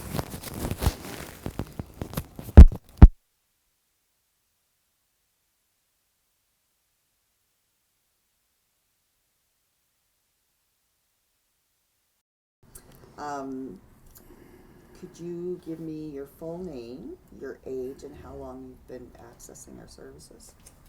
Jay Stewart, 54 years old, and I think about roughly 2.5 years been accessing the services. Wow. Yeah. Sorry, could you just one more time? I wasn't quite ready. Oh, okay. Oh, sorry. That was great. And then just make sure like your clipboard stays. Yeah, I thought maybe that I did that. Okay. You're good. Okay. And Oh. somebody's coming in. I blocked it. Oh, which way are they coming? Oh, no. Sorry, we're filming. I don't read signs either. We put signs up, but you just look yeah. at them. Tell me when you're ready, Josh. And we're ready. Okay, so if you could tell me your name, age, and how long you've been using the services. My name's James Stewart. I think I've been accessing the services for about 2.5 years. What else? I'm 54 years old. Mm-hmm. Okay. Why is the hub important to you? To me, the hub's important to me because, I mean, the obvious, shelter, food, warmth, helping people that way, place to sleep at night. But for me personally, I think it's saving lives. Like, we've saved so many lives here. It's incredible, really. Like, that's the main thing for me anyway. I think that's the most important. We do a lot of good here, help a lot of people, treatment, so. When you say treatment, could you give us just kind of a layout of the type of treatment you've received here or have been seeking? I personally don't do any treatments, but they offer the methadone, Sublocade, Suboxone. So there's many different kinds. Yeah, it's not just. Plus, we have addiction counseling, Mm-hmm. AA meetings, so all kinds. Mm-hmm. Yeah, for sure. Sorry, can we just pause and wait for that siren to pass? Mm-hmm. Might have to repeat that last question. Okay. Yeah, that's annoying, That's annoying, eh? Yes, it is. Okay. which question was I on? Yes, why is the hub important? Oh, treatment. Oh, okay. It's just getting louder. I It think may have he's here. stopped. Oh, It may be for here. oh, I see. Is it done? I didn't hear him roll in. No, I didn't either. They're backing up. It's awful. Mm-hmm. Tell me when to go, Josh. Okay, right. You mentioned treatment. Can you talk to that, the treatment that maybe you have seeked out? Like I say, I haven't personally done any treatment myself, but I know they offer like lots of treatment: methadone, Suboxone. There's the new one, Supplicade. There's addiction counseling. We have AA meetings, so there's lots of treatment. Yeah. How is your experience at the hub been different than accessing services from other shelters or agencies? I haven't been to any other ones. I've worked at the other shelters. I find they're a little more free here, like as for who can come, like low barrier. There's not really as many restrictions in offering, people to come and stay. So, whether it's mental health issues or handicap or, they're allowed dogs or some don't. So it's a lot better that way, I find. And when you say better, do you mean it's better because they're able to, more people can access the services here that can't access services elsewhere? Yeah, definitely. They have less restrictions. Like you say, you're allowed pets. What about when it comes to drug use? Yeah, obviously we have the safe injection site downstairs. Where the other ones, they don't believe you can do any drug use at all. We have the elevator for people in wheelchairs, so it's a lot more accessible for people. Yeah, good. Can you speak to the support the staff have given you? Like, you work here now, don't you? Yeah, yeah, I've worked here for a long time. Mm-hmm. Yeah. How long have you worked here? 2 years. Yeah. Yeah, I think one of the originals. Yeah. But the staff's been great. I mean, they've helped me just emotionally, getting my ID again, trying to find housing, obviously work, anything. Anytime you have an issue, they're more than willing to sit down and listen and try to help you, It's more like a family than anything. Yeah, it kind of sounds like that. Yeah. That it's more of a family affair kind of thing, and Yeah. everybody works together. Yeah, I know some of the workers said they feel more safe coming to work here than they do going out to the bars. It's true. Mm-hmm. So that says a lot. Have you ever felt unsafe coming to work here? Never. No. People are pretty good here, being a client also, and working, I think I get that little bit more of respect from the other clients because they understand that, I have to live this also. So they know I'm not just, here for a paycheck. Right. How is it difficult to live here and work here at the same time? Oh, it's definitely difficult to live here and work here at the same time. You never get that break to get away, and go home and just, depressurize and just, forget about it for the night. So, there's many nights I've been woken up in the middle of the night because something's going on and they need help, and, I'm good at de-escalating situations, so they seem to come to me a lot for that. And, You're good at it. That's why. yes, well, they say that, but so you get woke up in the middle of the night to come and help, so which I don't mind. That's why I'm here. I enjoy helping. I want to help people. Have you been able to? Has there been any possibilities of you finding a place so that you can just work here and not live and work here? That's what we're working on, definitely. Yeah, that's my main goal is to be able to do that. Because I'd love to continue working here and not live here. That'd be, I think, the ultimate, you know. Yeah. Can you sort of like take us through a day in the life of what your job is here and what you do for work? A day in a job here, well, I mean, if you're working a morning shift from 8:30 to 3:30, you'd get up, you wait till about 9 o'clock, start waking everybody up. They all have to get up, gather their belongings, be out by 10. Then we make the beds, mop the floor, sweep, change all the linen. Then hopefully we're done within the hour, and then they can all come back in, grab a bed until 5 for the day if they're tired. Then you do a rotation, so you'd go from, say, the rest area where people sleep, you'd go down to the kitchen where we serve meals. That starts at 12, so you'd serve lunch, let people in and out of the drop zone. Then you might work bathrooms where you're allowing people to go in the bathroom, and then we also do 5-minute rounds. So every 5 minutes you knock on the bathroom door to make sure they're safe, or nobody is, no one's overdosed.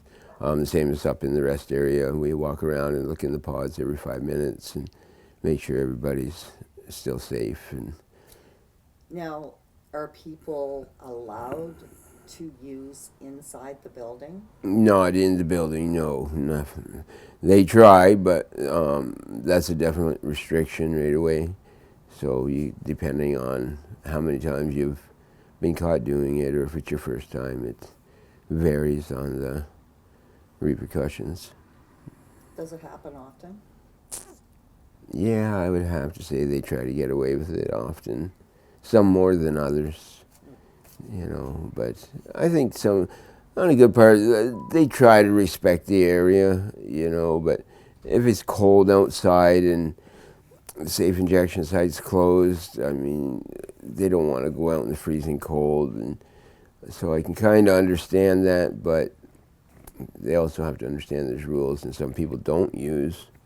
So you don't want someone going into the bathroom after somebody's smoked, say, fentanyl, and then they get a big whiff of it, and they could drop, right? So, which has happened before. So it's not a good thing. So you work till 3:30? Yeah, typically, or you'll work from 3:30 to 9:30, or from 9:30 till 8:30 in the morning. So you'll do a night shift, and it'd be the same thing. Nights depends. Nights can be a little more hectic, I guess, at times, because people are more wound up during the night. They don't sleep as much. But you're typically doing the same thing, working the kitchens, the bathrooms, the rest area, which is a little more quiet at night because people are sleeping. But one of your jobs is to respond to overdoses if you come upon that. Definitely, or people will holler for a Narcan if they're outside, so we have to respond to that right away and go running out, and you might have to administer first aid or call 911 right away. We all have radios, so we can keep in contact with each other. Yes. What would you do if the hub closed? Cry. I would never wanted to see it close. Yeah, I think it'd be a horrible thing. There'd be a lot of people that would be lost. Where would they go? I don't know. I really don't. I think you'd find a lot more people overdosing in public. There wouldn't be any help there, It'd be a horrible thing, I think, honestly. Where are they going to go? Downtown, hang out at a Tim Hortons or McDonald's, or, they've become a family here, I think. There's a lot of people that have been here just as long as me, and it has become a big family, so I think it would be detrimental, really, to a lot of them. Yeah. Even like isolation is a killer. Oh, definitely. So their people are here, and so this is their community. The community would be gone. Yeah, like I said, this is their home. Like, you know, it's their family. You separate a family, you know, it's hurtful. You know, so I just don't think it'd be a great thing to do. We do a lot of good here, even though some people don't think so. You know. All right. I think that's. Is there anything else you want to get? That like he's a pro at this. No, I don't know about that. You're a pro at this. You've done it so many times.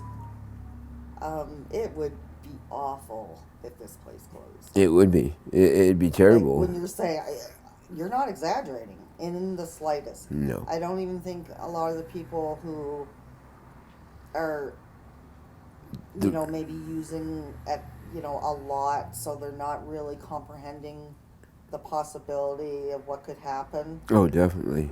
If it happened, I don't know what they would do. Well, I mean, if it closes, not just the clients would be affected, but the workers themselves would lose their jobs.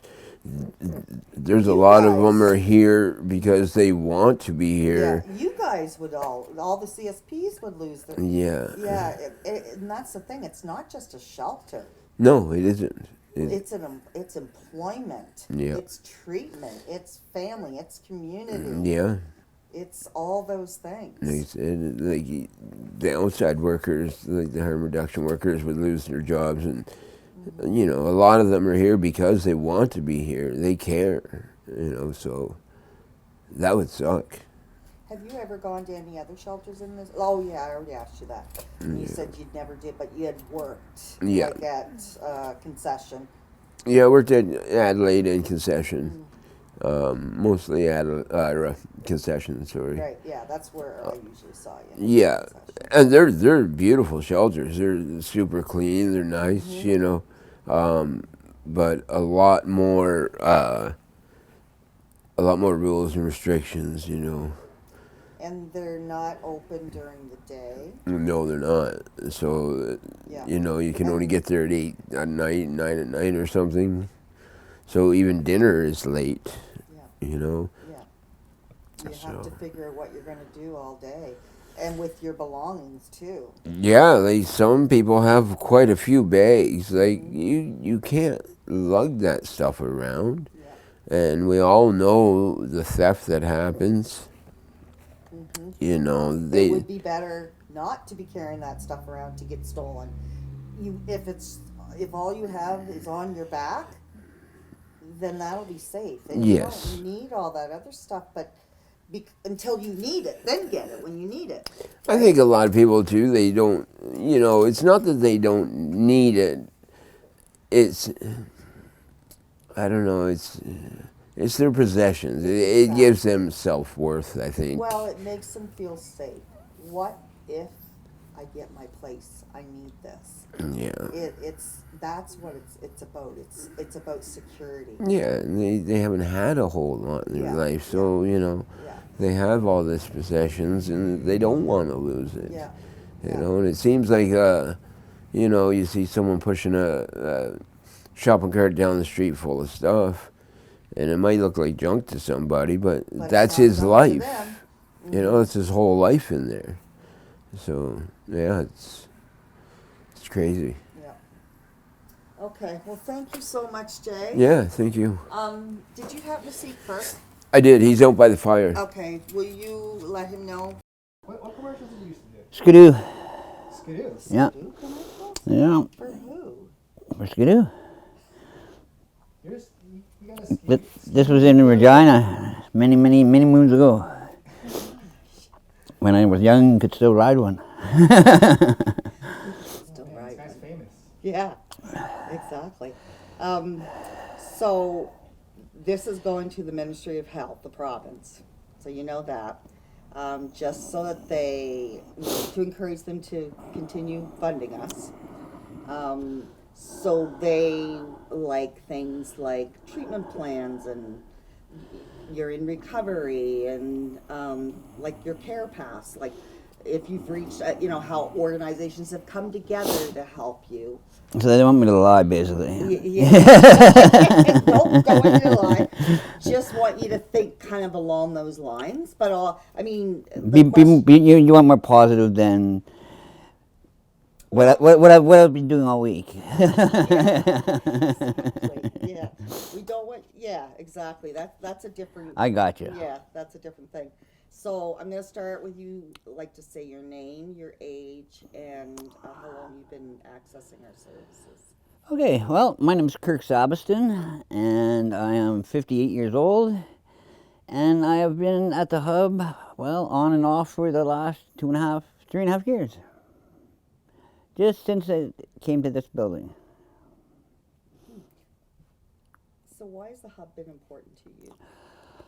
The hub's been very important especially now because Boxing Day I had a house fire and became homeless again after finally getting service from my housing worker, found me a place, and I got out back into the community, and then we had the fire and we're back. So we're hoping for the same results, positive as they were. So you had a housing worker that worked with you from Yep, props to Kayla. from another community agency then. From In From the Cold. Okay, so that's good. How has your experience at the hub been different than accessing services from other agencies or shelters? Because I have noticed when things do kind of fall apart, like a house fire, you come back here. Well, the hub being a low barrier, I was able to bring and stay with my wife and my dog, which is a very difficult thing to do in the different shelters that we have access to. And with the hub, you also have CTS here, which have a paramedic service and things for when I was strongly using. I had the protection of life-saving services at my fingertips. So the fact that you were able to use substances was very, very important. It was at one time, yeah. Mm-hmm. Yeah. Not anymore. No, I'm now on Sublocade and doing well. See, there's the type of treatment I'm talking about. Yeah, it's beautiful. Awesome. Wonder drug. Awesome.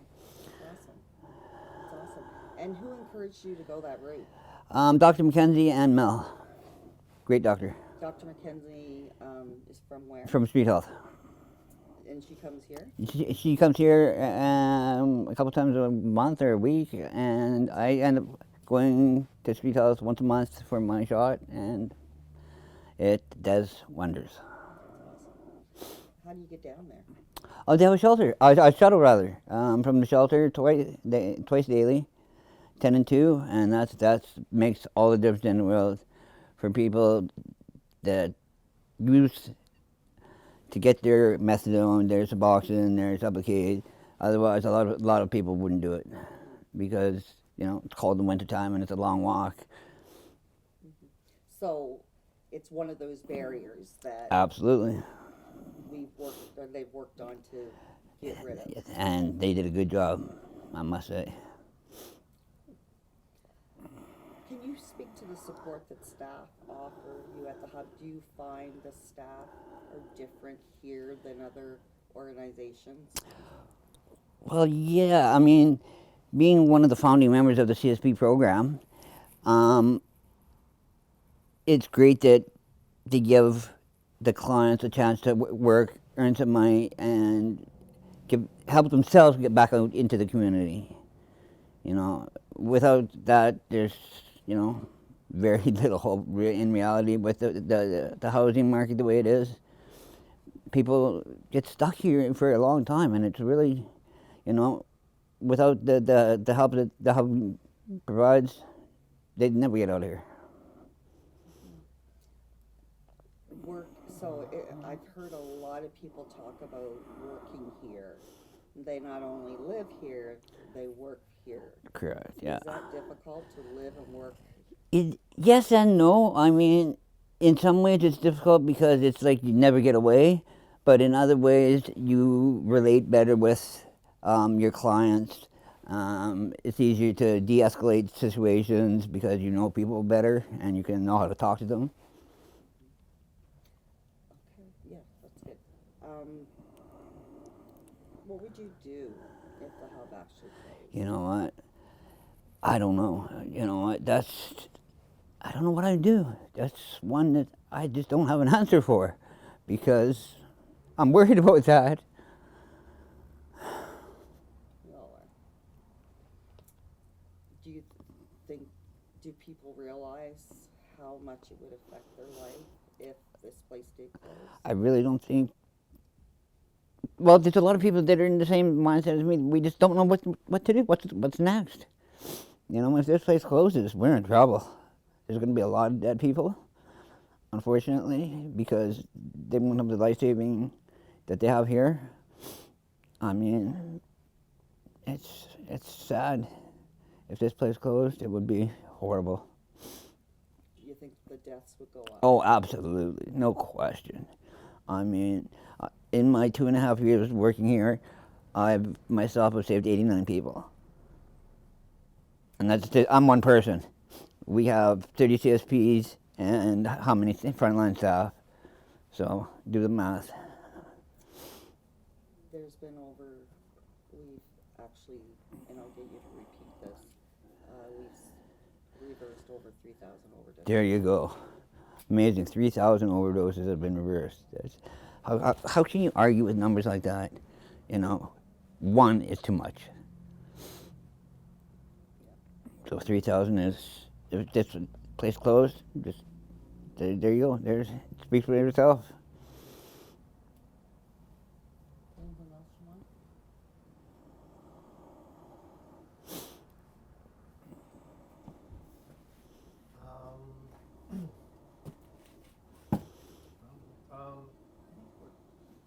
We talked about suffocate. Talked about stuff. Can you maybe talk about how you wound up finding this place? I came to this place through through Kelly, through St. Vincent de Paul, another agency, and she actually helped me furnish my first place. But I moved here from Toronto with my wife, and we moved into 22 Elm Street, which was at the time a shelter, and I don't know what I would have done without that.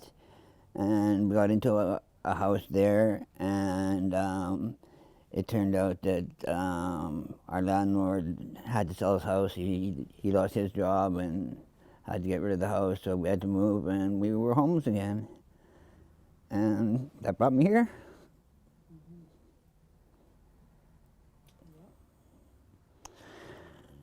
Yeah, and with any luck, I'll be out soon, and I won't have to come back as a homeless person, but just come back to work and help somebody else. Awesome. All right. We're good. Is there anything else you would like to share, though, before we take the mic off here? I would just like to say, I don't know if this is the appropriate thing to say, but people are talking about us camping and what's going to happen. We're not camping. Camping is when you go for the weekend to have a good time. This is how we're forced to live, and it sucks.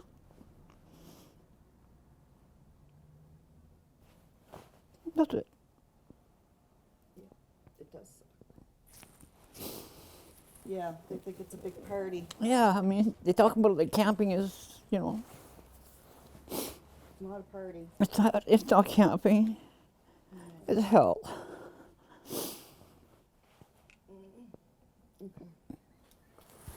Sorry. No, do not say you're sorry. Thanks for all your help, Kelly. You've been great over all these years. I don't know what I've done without you. you did as many as you did, Claudia, because I'm already toast.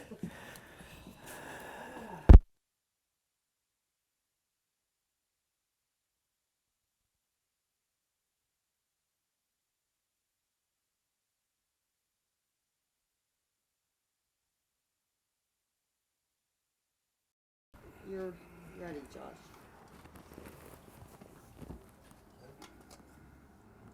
I am rolling, and just whenever you're ready, whenever you've done your candy, and just feel comfortable. Okay. Okay.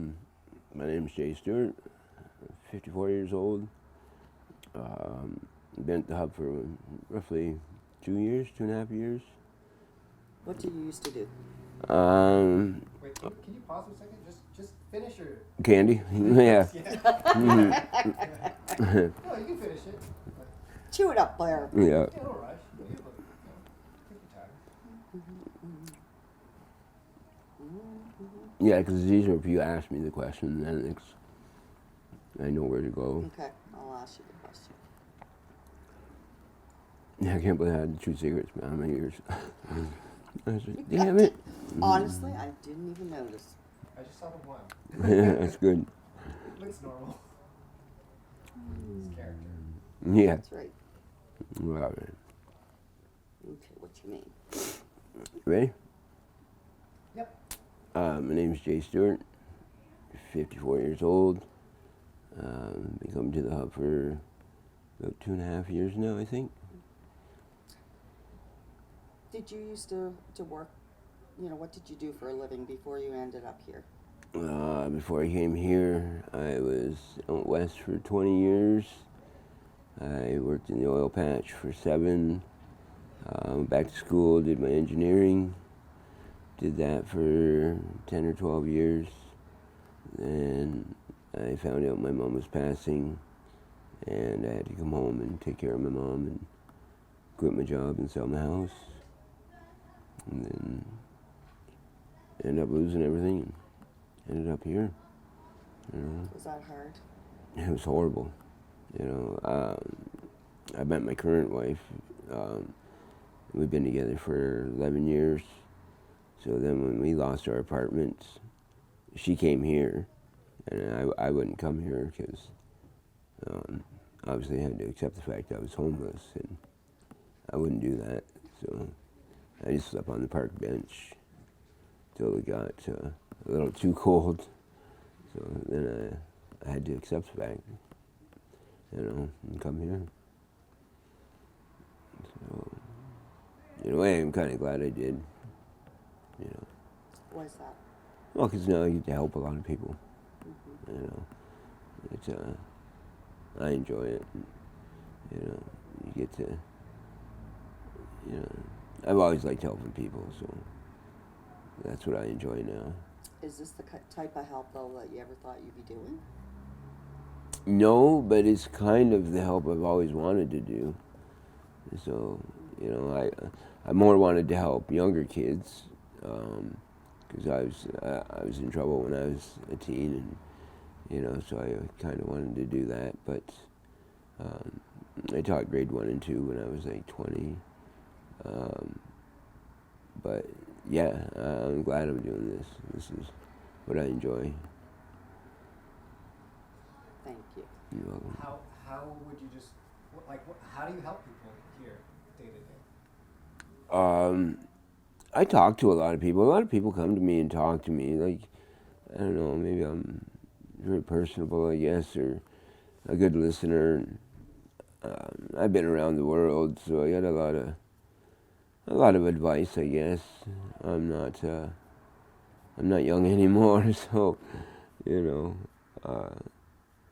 I've been around and I can help them a lot that way, I guess. Just talking to them, and sometimes people just need an ear to talk to, and it helps them that way. Do you kind of point them in the right direction sometimes, too? I try. I try to, explain to them the mistakes I've made in my life, and hopefully they'll learn from that and see that, just because I was once in trouble, I made something of myself, and they can too, You know, it's not always downhill. You know.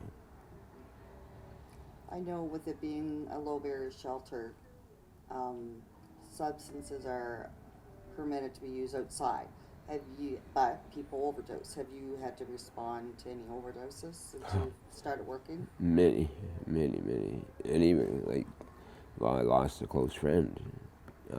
He was in the pod right next to us, and we didn't even know he was doing drugs, and he was supposedly done with them, and he ended up ODing and dying that morning, and I helped work on him, and yeah, we couldn't bring him back.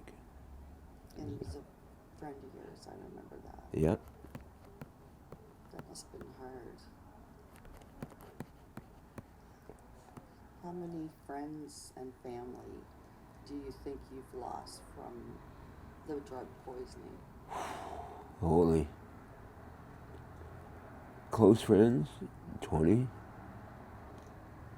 Family? No. Pretty much family. Yeah.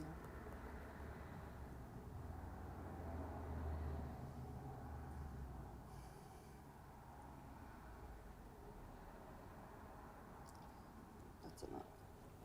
Yeah. Didn't mean to make you cry again. Oh, that's all right. It's part of the life. It is. Really. Yeah, it is. Yeah. When I do the celebrations of life, I notice a lot of them don't come, but I think it's because they just can't face it. Well, exactly. Like, you know, a lot of them want to be tough guys. They don't want to show their emotions, right? And Yeah, it is what it is. I mean, we're human. And, yeah, I mean, if you care about somebody, yeah. you But they know, have to face their own mortality as well. that they do. And that's a hard thing, you know, Such a hard thing. because they know that could be them the very next day or Yeah. within the next hour or minute, you know. Just, yeah. Justine's all I've always heard her say, they don't want to die, they just want to get high. I think they try to escape reality for the time being, you know, and just not have to think about everything, you And know. that's why they need to get high, is to escape that reality. Yeah, it's, you know, I've had guys show up and see me and they're like, oh my God, you're alive. And I'm like, yeah. They're like, oh, well, someone told me you died today, and like, it's, you know, it just blew my mind. Like, you know, I'm here. You know, thank God. By the grace of God. Yeah, but you don't realize how many people you affect. You know. You don't. Yep. If we lost you, it would affect this whole community. Well, a few, I think, you know. I think so. It would affect not just the community that we serve, but the community of friends and staff, and you know, because when we talk about it being one big family, we include staff in that. Like I include myself in that. Oh, yeah. Mhm. Yeah, definitely. Yeah. Like, I think all of these is family, you know. So, yeah, it's a hard life, you know. Yeah, it is. People don't realize. But hopefully it'll get better. But we need to definitely keep this place open Yes. Yeah, we do. and expand it. Not just open it, but It does need to be bigger.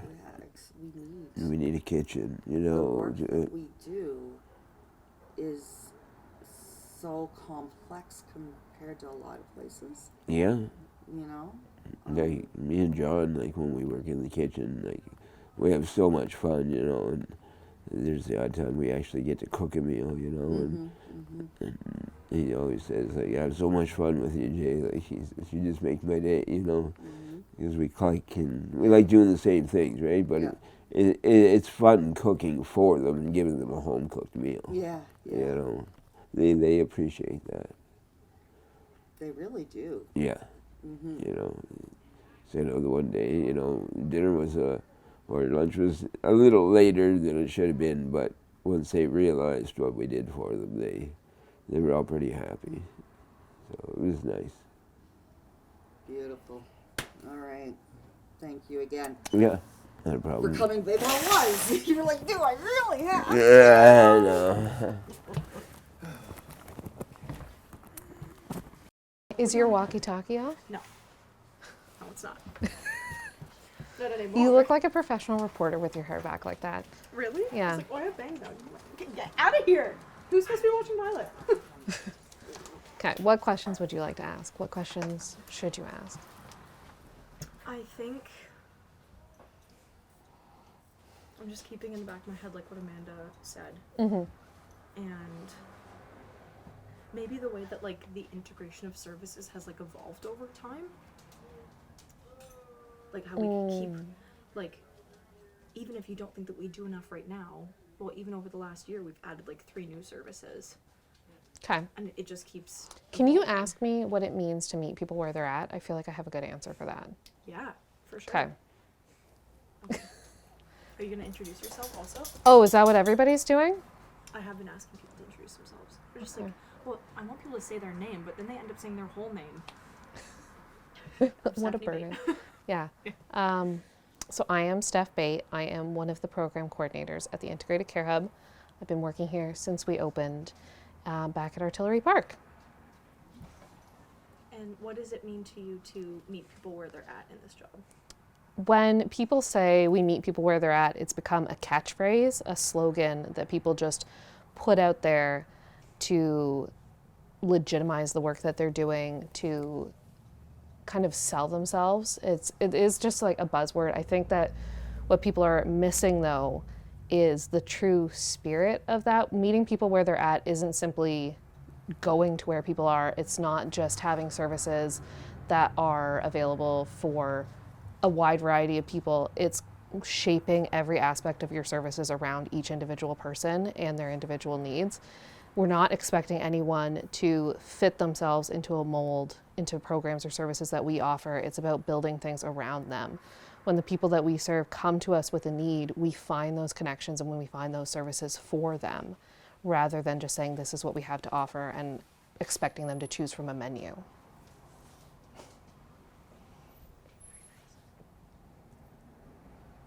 Excellent.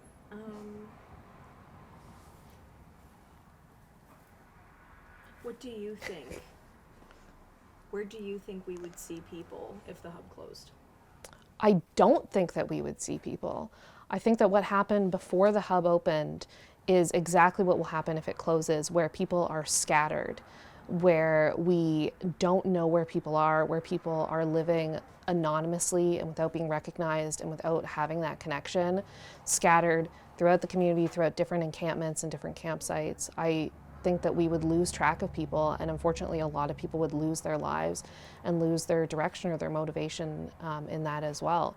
People need a place, one central place to be. They need a place to congregate. They need a place that's safe and familiar and comfortable, rather than having to fit into a bunch of different services and a bunch of different places. They need a place that's built around them.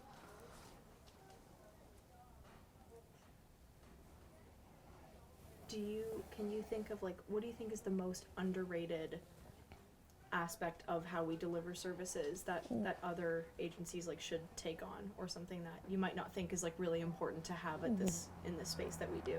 I think the ability of people to see themselves in the workers that we have is probably our strongest attribute. Our emphasis on hiring people with lived and living experience means that we're able to like truly connect with people in a safe and comfortable way. Often there is distance between the worker and the person served that goes beyond professional distance. There's a class difference, there's race difference, there's lived and living experience difference, and people just don't feel that they can truly trust and be safe with the people that they're working with, where I think that we made a really significant effort to incorporate diverse experiences and voices within our staff. And it just makes our culture and our community safe. That's good. It's good for me. Come up with some questions on the fly. What did you think of that? Were those good questions? Those were good. Yeah. Parker, do you have any other good questions? You're full of good questions. Was there anything that we maybe should have, anything else I could have asked? Has anybody talked about the people that we've lost at all? A little, yeah. Okay. A little bit. Yeah. Did you want to? Yeah, you should. I though. just like, what would I say? Like, Maybe that people have such a hard time even imagining, like when we asked the question, like what would you do if the hub closed? I understand that that's like, how do you even put the effort and time into thinking about that when it doesn't, I don't know, there's so much like compounded grief. yeah. It's really funny because like when Extendicare, when that announcement came out in the paper, people had all kinds of signs saying whatever reasons they made up that they didn't want people to move in there, whether it was just that it's an inappropriate neighborhood or there's retirees there, like whatever people come up with at the time. But what they're really saying is that they don't want a certain type of people in their neighborhood. They don't want a certain type of people near them. And they don't see, it's specifically people who use drugs. They don't see people who use drugs as worthwhile. And it's, first of all, it's just disgusting, but it's also just such a shame. The community that we have here of largely people who use drugs is just such a beautiful and thriving and like living organism. And we've lost pieces of that. And we will continue to lose pieces of that. I consider it to be a genuine privilege to miss the people who we have lost.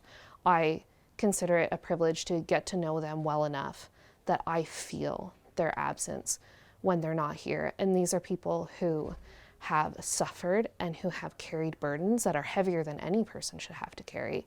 And it has left them with trauma, it has left them with pain.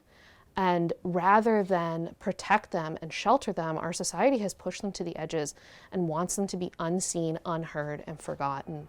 People don't want to solve the housing crisis. They don't want to see homelessness anymore.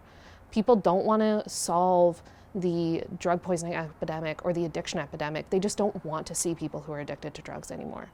And here, people are seen, they're known, we know their names, we know their stories, we know when their birthdays are.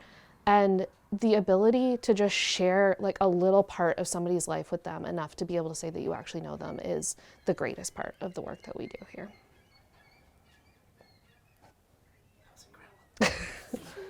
Thanks. All right. Also, the window open? Yeah. Like a lot of noises. Yeah, I'm sorry. Okay. It's like 3 degrees. It's still 3 degrees in here. Oh, so Hopefully nice. it'll be usable. Yeah. Yeah. But that was like stellar. Wow. Okay, good. Poetry. Oh, you're so good at talking about this place. I try. Yeah. Do you want your mic back, Josh? Yeah. Someone else might need it.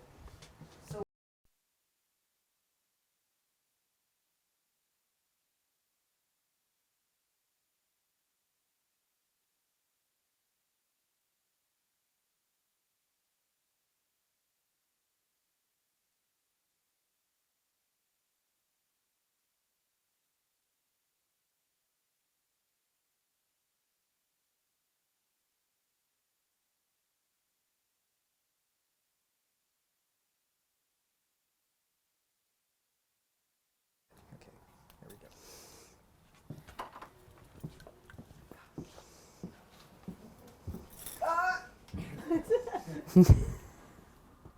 Okay, from the top.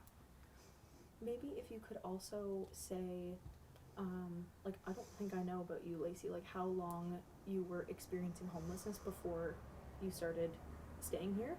So maybe like how long you've been dealing with this, and then also how long you've been accessing services. But would you introduce yourself again? Okay, my name is Lacey McNeil, and I've been at the hub for about 2.5 years.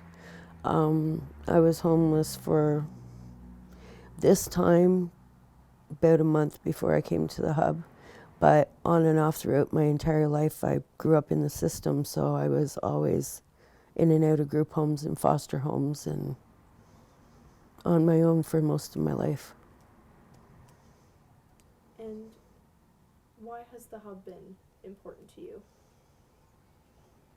Well, it gives us services. Well, the hub's important because it gives us services that we otherwise wouldn't get. Like we get connected with mental health or housing or, like, I mean, there's not enough affordable homes here, but they're at least trying. And some people have already gotten places, which is amazing, but still not enough of them.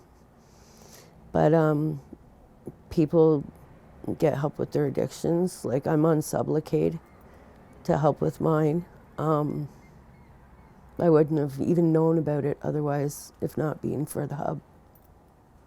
What did that journey look like for you? Like, how did you choose to get on that? Who told you about it?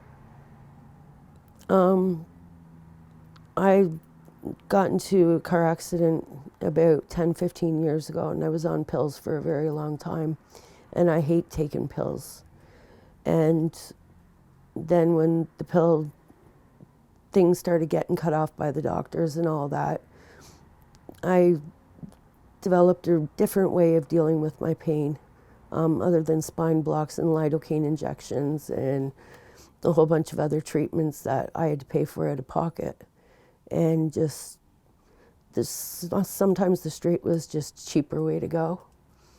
But I learned to Sublocade here at the hub, and I'm allergic to methadone. I found out about methadone like 15 years ago, and I tried it, and I went into renal failure. So it was just better for my health to stay on the pills and the drugs.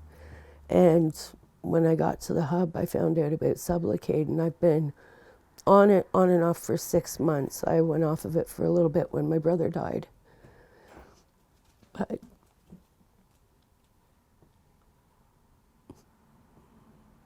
I'm back on it now.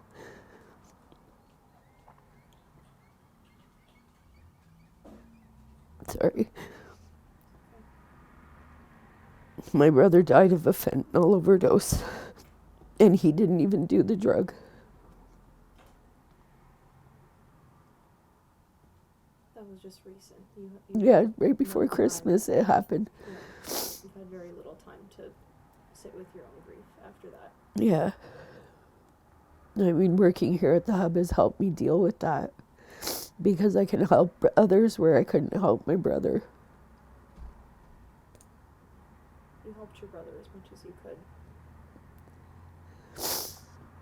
could. Yeah, I tried. I wasn't equipped to deal with my own issues, let alone my brother's, and he was schizophrenic. How have you seen the hub successfully help some people? I know we've lost a lot, like your brother included, but how have you seen us do good for the people in this community? We may have lost a few, but it's far less than we're going to lose if the hub closes.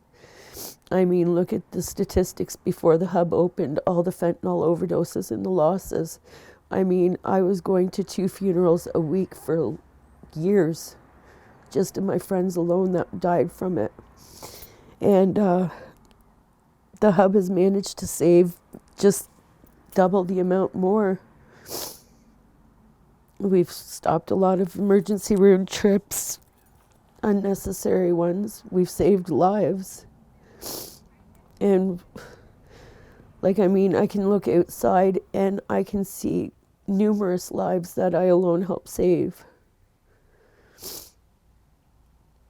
And this place closes, and I don't think I'm going to see those faces ever again.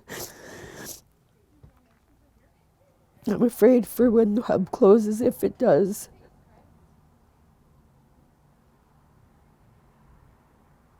Have you, Lacey, like, before you came to the hub, did you spend any time at other shelters or accessing other, like, day services? No, before I came to the hub, I was in a tent, and I was only there for a couple of months. Unfortunately for me, it was nice weather. And then I found out about the hub because I did use services at Street Health, and I've known Justine for numerous years, and I found out she opened this place, and just, I've talked to her about everything for a lot of years. So I found her here again, and I've just been here since. There's a lot of staff here, including her, that I can't see my life without now. I'd be dead probably. I'll pause for a second. I'll just take a second.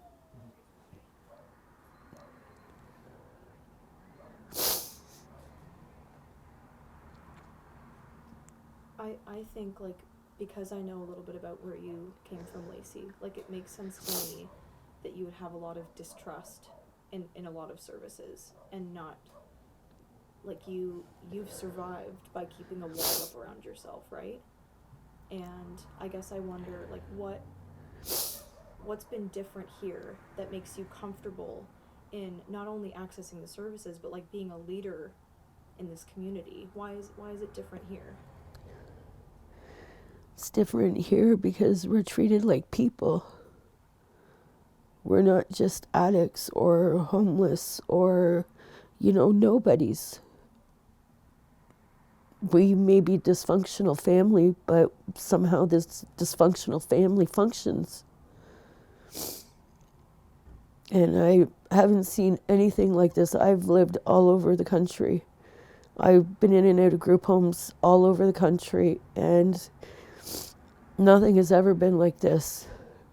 And I haven't trusted a lot of authorities, or whatever you want to call them, like services and all that, because I've been screwed by the system so many times in my life.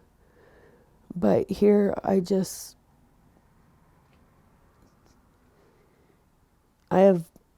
don't know, I get listened to.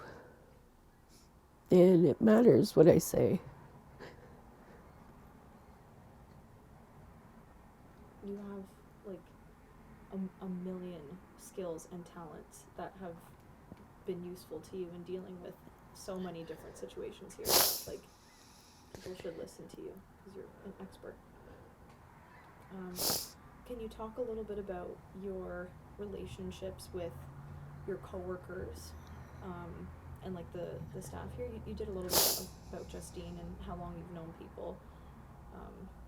Do you feel supported by the people who work here? I've been a CSP here at the Hub for about 2 years now. And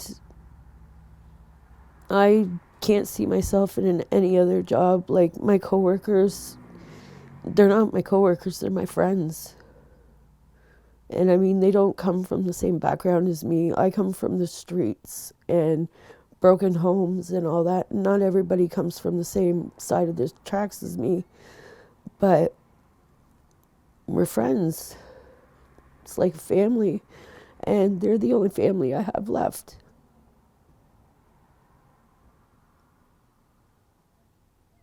The really hard question is, what do you think we would see if the Hub closed? I think if the Hub closed, then it'd be like before the Hub opened, and we'd see a whole lot more funerals again. Like I said, I don't think half the faces that I see now that we've helped save, I doubt I'd be seeing them ever again. And I think I'd be going back to numerous funerals per month. I mean, this city has changed so much since I come back here. I grew up here on and off throughout my life.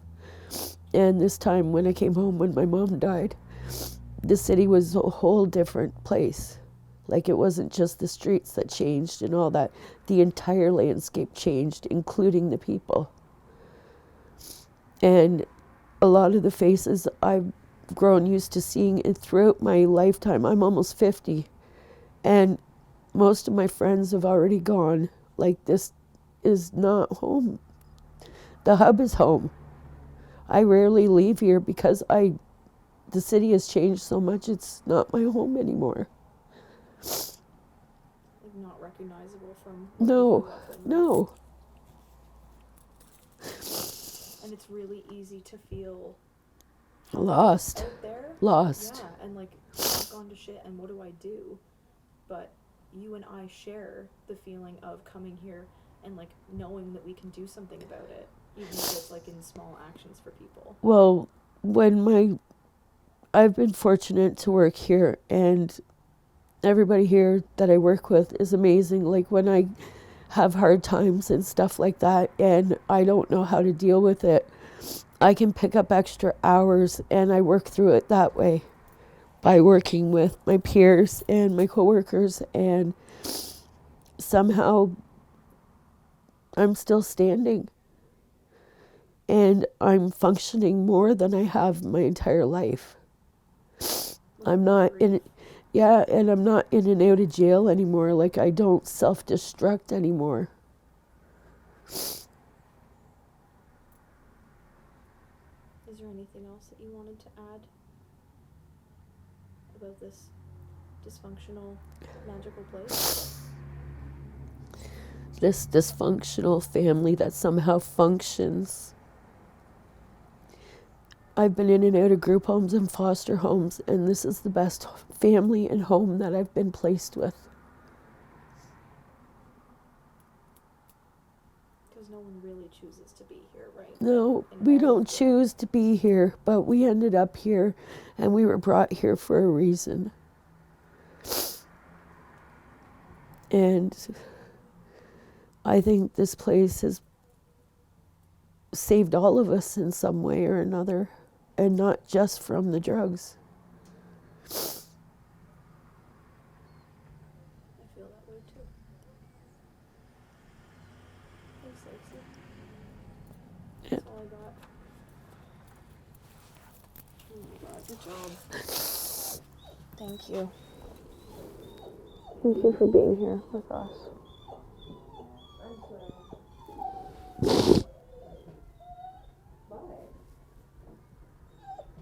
I see my mom in you, you know. I feel like my mom a lot of days.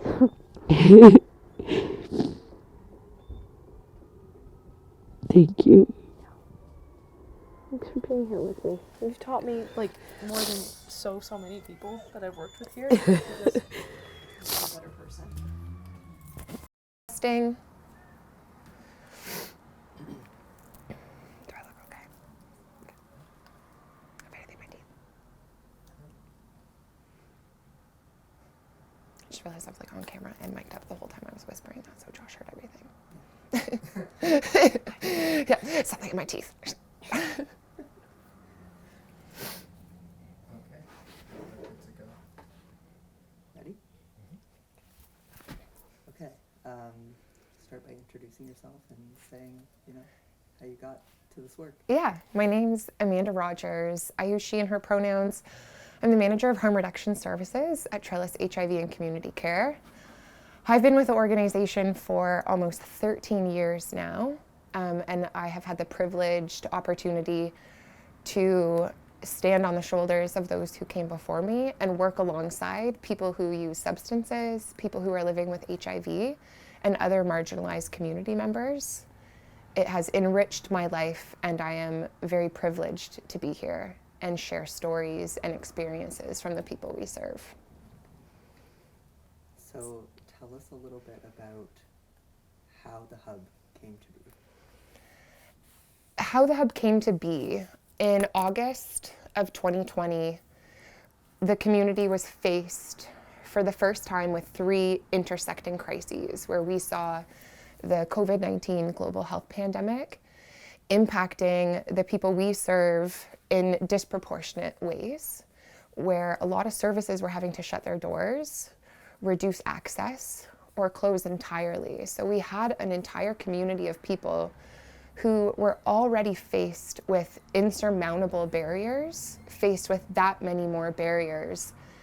This was also compiled with a drug poisoning crisis that has taken the lives of so many beautiful people, paired with a housing crisis. So we were in this position as a municipality to be bold and to be brave and courageous and really honor and listen to the experts and the people we serve. For a really long time in our municipality, and I think just in the world, we've been fueled by this war on drug monger it's often impacted the way we deliver services. During this time when we saw lots of folks experiencing homelessness and encampments starting to form, we had a really unique opportunity that I think, because of where we come from, the roots of our work, honoring those who came before us, we shared space and sat in the park and in the encampment with so many beautiful people who are survivors. And we listened. What could a service look like at this time of these three intersecting crises, when the message you're being told is to stay far away from people, social distance, be alone? But in a drug poisoning crisis, those three things are exactly what we don't want people to do. We need people to be around one another. So we were able to have these really beautiful conversations, and out of those conversations, the hub was created. And I really think it's important to mention that this service is created in a pre-existing community of individuals who have been taking care of one another in the absence of support for far too long. We created something that people have been deserving, craving, begging for far too long. 4 years later, we've learned so much, but we've also lost a lot of people along the way. I'm really proud of what we've been able to do as a community. I'm really proud of the perseverance. I'm proud of the resilience and how folks are survivors. And this place wouldn't be what it was if it weren't for people with lived and living expertise of substance use, homelessness, mental health concerns, trauma. Creating a low barrier service, which is what we now know as the hub, this 24-hour, one-stop shop where you can come exactly as you are. You don't have to change and leave parts of yourself at the door. We open our arms and welcome individuals exactly as they are in those moments. And what that does is it's starting to tackle that shame. It's decreasing shame, and it's sitting with people in their shame.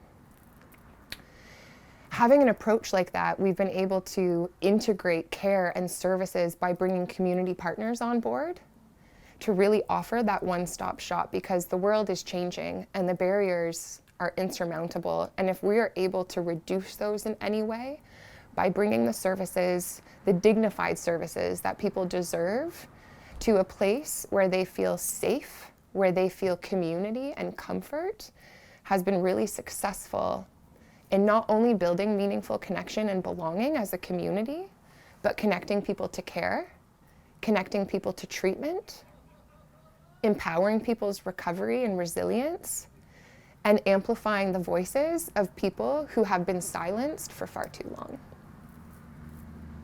Tell us about the impacts that has had on the folks who are staying here, but also the community at large.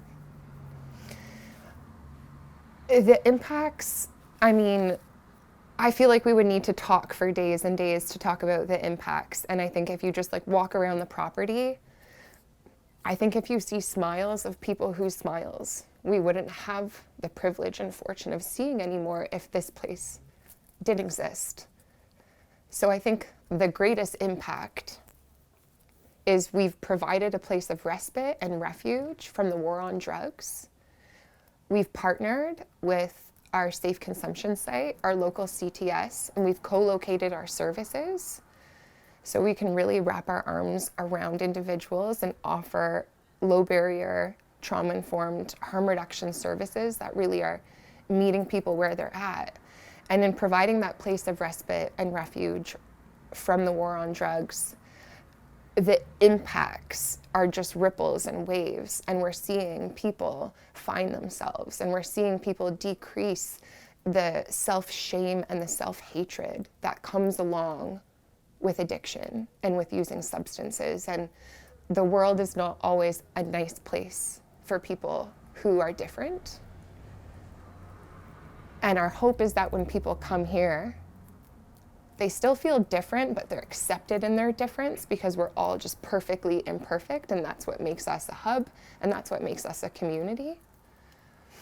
The impact on the community at large, really the inception of the hub meant that for the first time in Kingston's history, we were able to offer harm reduction services, needle and syringe services, so passing out new harm reduction supplies to reduce the rates of transmission of bloodborne infections. We've been able to also offer naloxone distribution 24 hours a day, 365 days a year. And during a drug poisoning crisis, when we're losing our family, our friends, our partners, our lovers, our colleagues, that is important work. We saw an 800% increase in our organization's naloxone distribution in the first year of opening. North America has been hit really, really hard with the drug poisoning crisis, and we were one of only 2 municipalities that didn't see an increase in drug-related morbidity.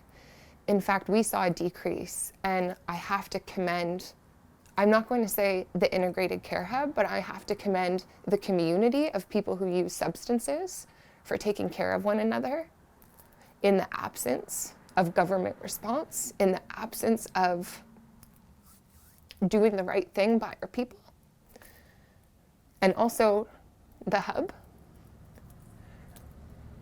for honoring everybody we've lost, for honoring the people who are still fighting and showing up every day. We've been able to do really beautiful work in really challenging times when the odds have been stacked against us. And I wouldn't say that is like my strength. That is the strength of the community, and that is the strength of the people that we are privileged to serve each and every day. Not often you see community organizations come together and partner and like start to do this work. And I really believe that that is the future direction of serving our most marginalized community members, is breaking down those silos, understanding people's intersections and their identities, how we are well positioned and well suited to provide dignified, compassionate, innovative care for people in a time in history that we've never seen before. And I think we often talk about the crisis is over, the pandemic is over. And while COVID-19 looks different, the crisis and the pandemic that we are facing has just begun. That is why it's important for us to continue to receive funding so we can continue doing this work, because it really is saving people's lives. Just gonna have to Yeah. take a pause and let the siren Yeah, pass. I know. It's very fitting. It is, I In the know, back. right?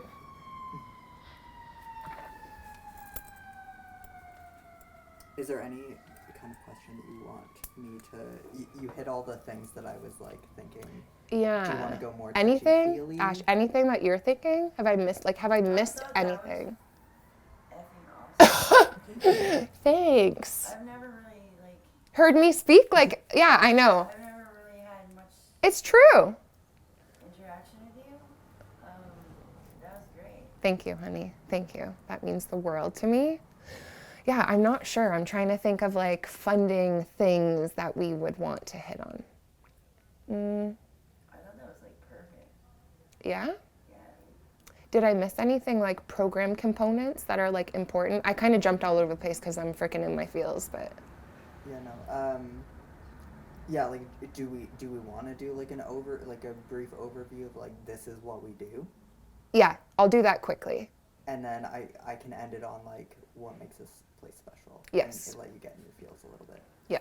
Yeah, let's do that. Okay. You good? Okay. So, what happens here at the Integrated Care Hub? A better question is what doesn't happen here at the Integrated Care Hub. We're a happening place. We have a lot of beautiful services, a lot of really fantastic community partners, and of course, a community that is engaged in services. So we offer a 24-hour low barrier drop-in setting where folks can come in, they can meet staff, grab food, grab harm reduction supplies, engage with other service providers. And that's open 24 hours and really open to the community. So anyone who is looking for a warm place, looking to engage in services is welcome. We also have a rest zone. And that would be more considered our like shelter component, rest accommodation component of the integrated care hub. Also using a low barrier approach to our services, where we heard a lot, like I mentioned earlier, in those moments of sitting with people in the park, figuring out what was working and what wasn't working at other services. We recognized that we could sidestep and do things a little bit differently to make things a bit more comfy for the people who access our space. And that meant pets are welcome. The world is a lonely place. A lot of folks find companionship in their pets. So opening our space and having the space be safe and welcoming to people's family is so important. So pets are allowed in the space. We also allow couples to stay together, and there are no rules of you have to have been married and living together when you were housed in order to live and stay together in our rest zone. We recognize that companionship is really important, and people have agency and autonomy, and people are people who have relationships, and beautiful relationships, and sometimes wild relationships. But we support that and we welcome that. We also recognize pretty quickly that depending on people's substance use, also just depending on shelter availability within the community, that only offering rest accommodations at night wasn't serving a really large population of people who were being missed. Oftentimes people at night have to work and have to hustle. It is not easy being unhoused, and it's not easy using substances. So a lot of times people are working at night. People might be using substances, stimulants, to keep them awake, to ensure that their things are not stolen, that they are not assaulted, particularly for female identified people, making sure that they're not sexually assaulted. So oftentimes they're needing to engage in substance use to stay alert and to stay awake. But then people need somewhere to crash that's safe. So really quickly on after we opened, we sidestepped and made sure that we were offering rest accommodations not only during the nighttime hours, but also during the daytime hours, really utilizing sleep as a tool of harm reduction. We know that when people are sleeping, we're mitigating overdose risk factors, we are healing people's brains and bodies.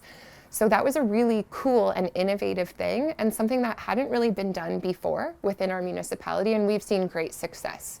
We haven't had a night since we've been open where we have had a bed free, or we haven't been at capacity, particularly during the colder months. So we have the rest zone and we have the drop-in. We also have a co-located consumption and treatment services operated by Street Health Center. That is a space where folks can go. They're monitored by medical staff, paramedics, and a fantastic team of people who love and care for individuals and who will be there for people if they experience an adverse reaction after using. So we have a safe consumption site open 12 hours out of the day where folks can go and use. What that's really allowed is people to be able to use both services. What we saw before, when folks were accessing shelter, folks were unhoused, they likely weren't traveling and commuting a long distance to go and use safely.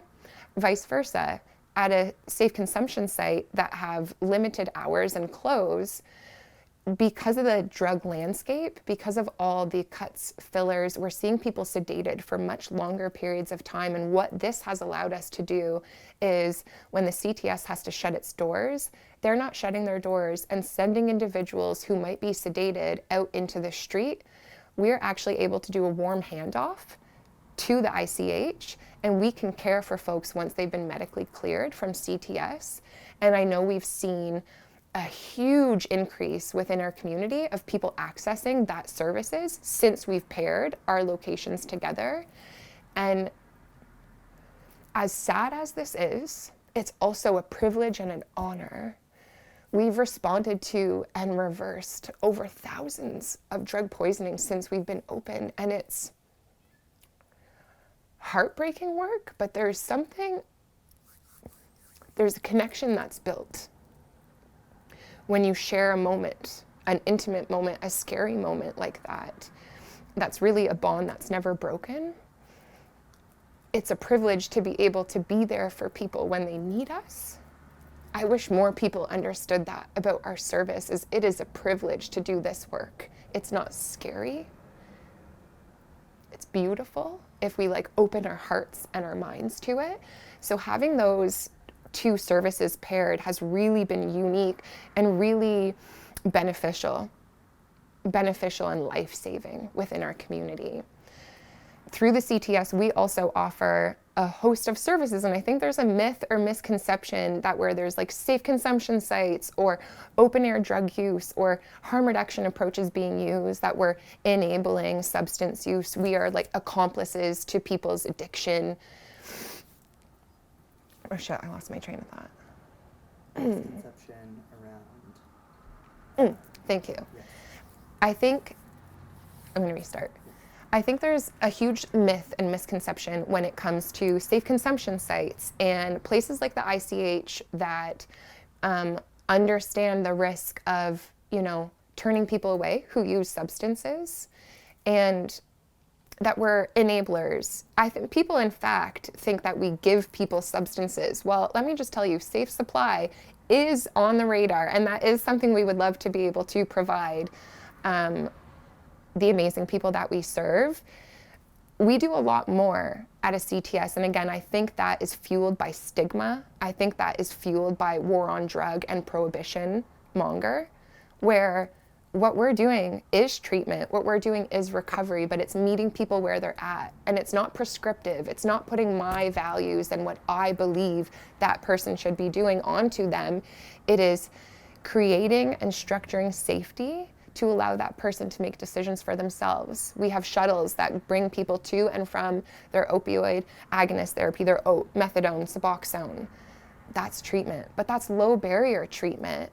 That is really what a community needs. And if people are, the answers are there. We just have to listen. We don't need to reinvent the wheel.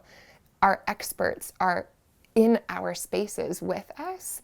These are all suggestions that come from people who are living this life. So I think something really beautiful when people walk through these doors is they're actually able to like unpack some of those unconscious biases, those narratives or misconceptions that they hear, and they actually get to see that what we're doing is healthcare. Harm reduction is healthcare. What we're doing is lessening the strain on our healthcare system and our emergency departments by offering the services that we offer. And we know we were just in a global health pandemic. This is the time that it's so important organizations work together to alleviate those pressure points within a system. And when we all work together and we honor the work and the individuality of the work, we're able to accomplish that, and we're able to free up services for folks who might need that when we know we're able to properly care for folks who are using substances or experiencing adverse reactions to drug poisonings. We have community partners coming together and saving people's lives, connecting people to care. Addiction Mental Health is here, connecting people to case management, mental health supports. We're getting people housed. We're able to just sit with folks and say, what do you need from us in this moment? You don't have to change any part of you to fit into this box. We're actually going to change the organization and our programs to fit you. And that's what's really special and really important and really true to the work of the Integrated Care Hub. You answered the special question in that, so. Okay, I'm done. Yes, yes. That was, I could have like gone on, but I don't know. That was good. Did I miss anything about our services? Ash, if I did, will you talk about them? Last night he told me, he's like, I think I found a home for her that you're gonna totally approve of. Yeah. He's like, I'm not gonna tell you yet. And then he told me today. And I was just like, oh my God, oh my God, oh my God. And he showed me the videos and I was like, We wanted her to be like still in this family, of course, like someone who you would know, that we know and well, I feel like trust. every time she's here, he makes sure, yeah, and it's, I feel like she remembers me, and it's just like, I love that dog so much. I love animals. she drives me a little bit nuts, but I also really love her. Like she's full of love, but also like her energy is just like off the charts. Right. Well, because she was ignored, I think. Right. Probably, yeah. Like it's probably a response to having a lot of attention and like love now. Yeah, she's like, this is awesome. Because also, like, if I'm, like, 3 dogs in the house is so, I don't know how anyone has more than 2 dogs at a time. Because I go to, like, pet one dog, and she's very vocal, too, right? Like, she's like, and just wants to be, like, picked up and, like, snuggled, and... I know, as soon as she came, like, I had her for 20 minutes, and she was like, she's just so lovable. Yeah. So lovey. I was like, Justine, I hope you're ready for that. And she was like, well, Sino's like that too. Like, the other dog is already the same, so why not? Like, It's 2 awesome. dogs is better than 1. Yeah, they gotta have a buddy. Yeah, like, Justine works a lot. I imagine, They can keep each other company. Tremendously. Right? Yeah. With his anxiety, he has separation anxiety. Does he? Mm-hmm. My little dog used to have that. Tail, and then because it's so hard, and he gets so like happy when they come home, he starts smashing his tail around, and blood goes flying. Aww. Balls from his tail. They could just play all day. Yeah, I seen the video. You could hear their heads like clunked together. And when she plays, like, she's so like, she's always making like a little noise. So funny. Yeah, I was so relieved because I knew you'd be happy and comfy with that resolution. I was kind of hoping you guys were gonna keep her, but you know, like We just live in ecstatic. too small of a house. Like, I'm unless we ecstatic lived on a about farm. I'm ecstatic about this. Yeah. Thanks, Ashley. Me too. Okay. Thank you. So I already gave you the spiel. You know who this is going to. You know that the government in power right now loves to hear that people are seeking treatment options, that they're on like a path to recovery, and they love it when people access services that connect them with other things. So whether that's assistance in the criminal justice system, you could talk about like court support if you access that. You could talk about an AMHS worker, a housing worker, opiate substitution therapy, CTS, the shuttle service, NA meetings, any of the things that... I've accessed all that. Have you really? Every single one of those. Oh, okay. I'm just naming them off. Yeah. Any of those, like, whatever, like, because actually I'm on house arrest here right now. Oh, okay. So, really good spot to be because you have to. I also think, like, you're someone who I know has had, who's been, like, mistreated, often by your own community, and it's very unfortunate that, like, people steal from people who they know aren't going to get them in trouble, right? Right? Well, yeah, because, like, nobody here is likely to call the police when stuff goes missing. They don't feel safe with police. They don't feel safe. Absolutely with not. anything. No, so it sucks, but it, like, that's why, right? Like, there is risk associated with, like, boosting from stores, and people just, like, will choose not to deal with that risk and to hurt their community. And I know that you've been, like, very personally affected by that. You've had your home burnt down. Like, you've been victimized over and over and over again. And I don't want to just, like, I don't want to remind you of all of those things. No, it's okay. I think about it all the time. Yeah. I also think that, like, you just keep going. And there's no other choice, really, unless I kill myself. yeah.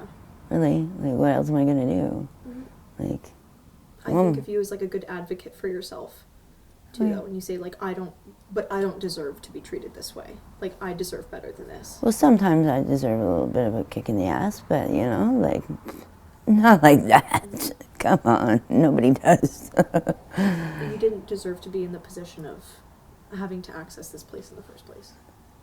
Well, like, it was a better spot than what was going to happen. Could you start by saying your name and maybe how long you've been accessing the services here? My name's Ashley Litchfield, and I've been accessing services here since, I'm pretty sure, the week you guys opened, like 3 years ago. I don't know, something like that. It's been quite a while. How long have you been experiencing homelessness? I'm gonna say, okay, I'm 38, so on and off for almost 20 years. Like, mainly on, like, almost, like, you know. I've been, the only places I've ever been able, like, I don't know why, like, I've been able to pay rent or whatever, but I can't find anybody to rent to me. I don't know why. But so the places I end up staying are like couch surfing at, when I was younger, it was older men, right? And they take you in and they're like a friend of your parents or something like that, and they just want to help you, you know? And then 2 or 3 days in, it changes, right? So, and then what do, right? So I had a couple friends that, like, you know, but like Jay's story, I love him to death. Every apartment he's lived in Kingston since I've been here for 11 years, I've lived with him for somewhat he's always let me come and go whenever, but he's got schizophrenia. And he's just, sometimes we butt heads, and I need a break. So,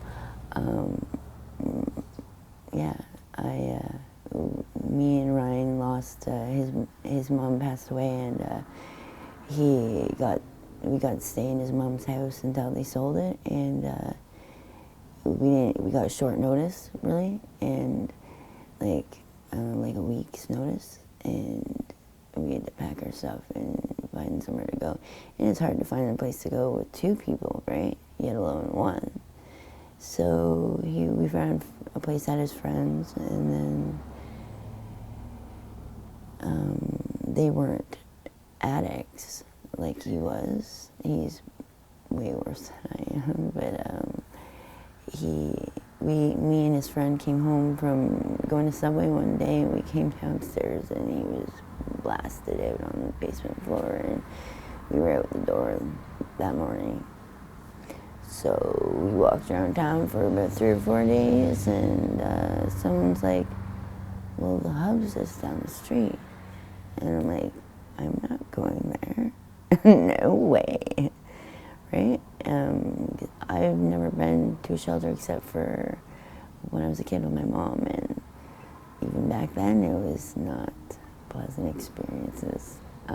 So I'm just like, you know, like once bitten, twice shy, like, you know, I don't know. But so we used to, like, we'd come here, and at first, and we'd sit like at the fence and we'd watch everybody. We're like, okay, what's going on here? And like, I realized like I knew like pretty much everybody here, and I'm like, okay, well, I can do this. And like, it was pretty much a breeze after that. But like, if it wasn't for this place, I'd be still getting sucked into, like, I don't even want to really say it, but like pretty much like a sex trade, like, you know what I mean? Like, because you don't want to be on the streets. It's cold out there. I'm a female, I need to shower, certain girls need things that guys don't, right? And you have to have a place to go to do that, right? And so I'm grateful. Yeah. Why is the hub important to you? Well, like I don't have any, it's just me. I have a daughter and a mother, but we don't talk very often because I can't stand to say goodbye to her on the phone. So, and they only live 45 minutes away. And Me and my mom butt heads. My stepdad's great, though. I love him to death. If it wasn't for him, my daughter wouldn't have the greatest life in the world. She has the greatest life in the world. She's such a good kid. So like my friends are my family, and they always have been since I was like 14 years old, and getting kicked out of the house, and you know, like it's if I'd be alone out there and just doing what I was doing before, and it makes you feel like it's not good, you know? And it's not a choice. It's not good for your self-worth, really. No, it's absolutely not. I have absolutely no self-esteem these days. I'm trying to work on it. Like, I got some friends that try to, like, and, you know, like, they try, if it wasn't, like, honestly, I probably would have killed myself by now. Like, if it wasn't for my friends. And, like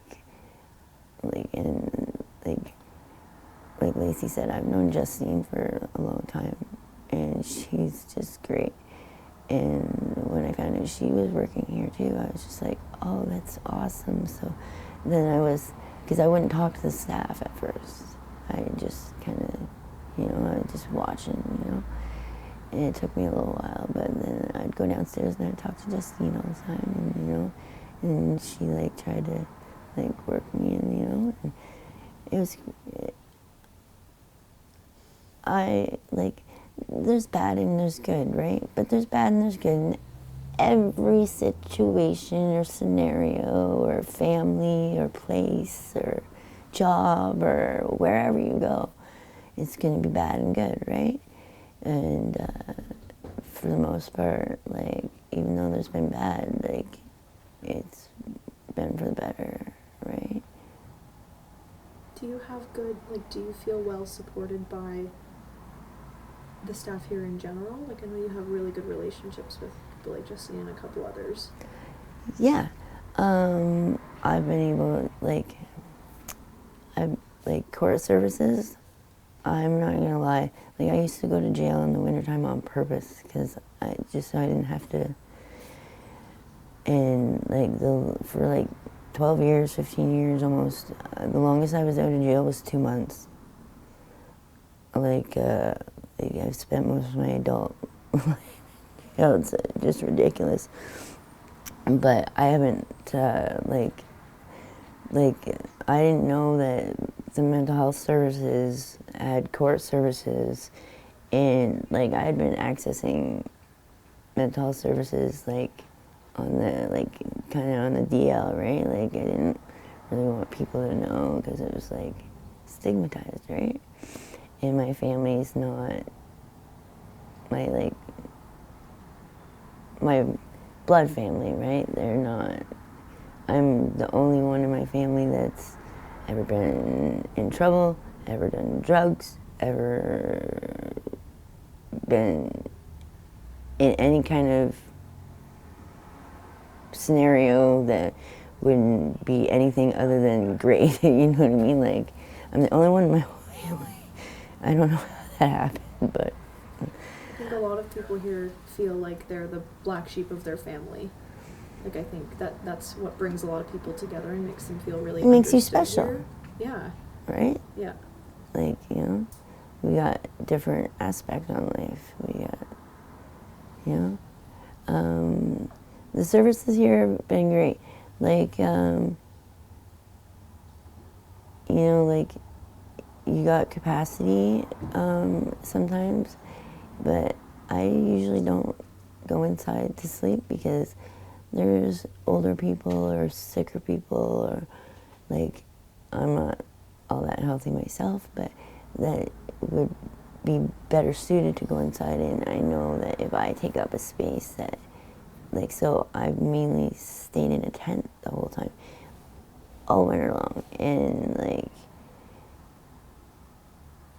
then the city comes and takes our heating, any They came today and they took my frigging tea lights. Tea lights. Like, you know, that's so friggin' ridiculous. So I went down to downtown and I got caught boosting candles today. The lady looked at me and she goes, I recognize you. She goes, I've seen you in here before and you always take the same things. Candles and hand sanitizer or rubbing alcohol. She's like, what's the deal? She's like, I said, I understand if you're gonna call the police, and I'm thinking in my head, I want a 2-year conditional sentence. I'll go to jail for 16 months if this lady calls the cops. And I'm just like, I understand completely. Like, if you call the police, I'm sorry. I'm sorry. And I just started to cry. I was so embarrassed, right? Like, I'm almost 40 years old. What the f am I doing, right? She's like, I'm not gonna call the cops on you, and I'm even gonna let you buy what you want to buy. She's like, just don't come back when I'm working. I was like, oh my God, it was so embarrassing, you know. But like, the city is not, like, when I first accessed Frontenac mental health services, I don't know, like probably 8 years ago, 9 years ago, my mental health worker back then, her name was Natasha, I think, or Natalie, Natasha. She was great. She got me, like, I never thought to go on the housing list or any of that. I was just trying to find a place to live, you know what I mean, like, on my own, and it wasn't working. So she took me and she got me on the housing list. And for women, there's 3 categories for special priority because there's differences for men and women, that things that happen, right? And we're more vulnerable, right? So not intentionally, right? And it's just the nature of the world, right? So in, like, within 5 minutes, they had me checked off for all 3 special. They told me within 3 months, a year tops, I'd be in housing. It's 8 years later, and I'm not even close to the top of the list. And so Frontenac Mental Health, when I first came here, because I stopped seeing them for a while when my mental health worker, she went back to her other job. I didn't want to have to go over my story again and again because I've been doing it for years, right? So I stopped seeing them, and then when I came here, I started seeing them again. And Jen Savage, who's great, she's probably well overworked, as probably you are too, but she told me, she's like, did you know that you were approved for a rental sub? I said, what's that? And she's like, well, because at the time I was only on OW and I was only collecting $320 a month. And even with your rental portion, it's only like $700, like, you know. And I've worked a lot, like I've had a lot of jobs and stuff like that, but I've had a couple of accidents that have caused me a lot of broken bones and arthritis, and I can't sit or stand for long periods of time, so they gave me a script, and I got hooked on meds, and then they took my script away because I didn't have a family doctor anymore, and so they took the script away, so, and like I couldn't stand the pain, right, like it was just eating me alive, right, so I ended up at someone's house and they were like, here, you want this? And they gave me pills, and I was able to go to work. I wasn't taking days off work anymore. I was like, fuck yeah, I'm making my money, you know? And then it got to the point where the pain was just bad, like it was bad, like so I was throwing up the pills, and so this guy's like, well, why don't you like do it this way? And that way, you know, it's getting into your body and you're not wasting it. And you can, Well, I passed out for 3 days. He shot me up with a needle, right? And unbeknownst to me, he had HIV. Thank God I never caught it. But then I woke up and I was just like, oh my God, that feels so good. That's just great. And it kind of numbs your psychological pain too, right? In a sense. But so I don't know, the services here are great. There's ups and downs everywhere. I'm not gonna lie, right? Nothing's perfect in life. But without the hub, I've saved on my own at my apartment before the hub even ever existed, 21 people in a matter of 3 months. And I know in that 3 months, about 70 people that I know of and that my family know of that have passed away from, no Narcan, when Narcan hit the streets, that was great, saved so many people, it's great. Yeah. What other services have you personally found helpful to you since you've been here? Every service. I access everything. I get my dirty little fingers into everything I can because everything helps. It doesn't hurt to try. So, harm reduction services.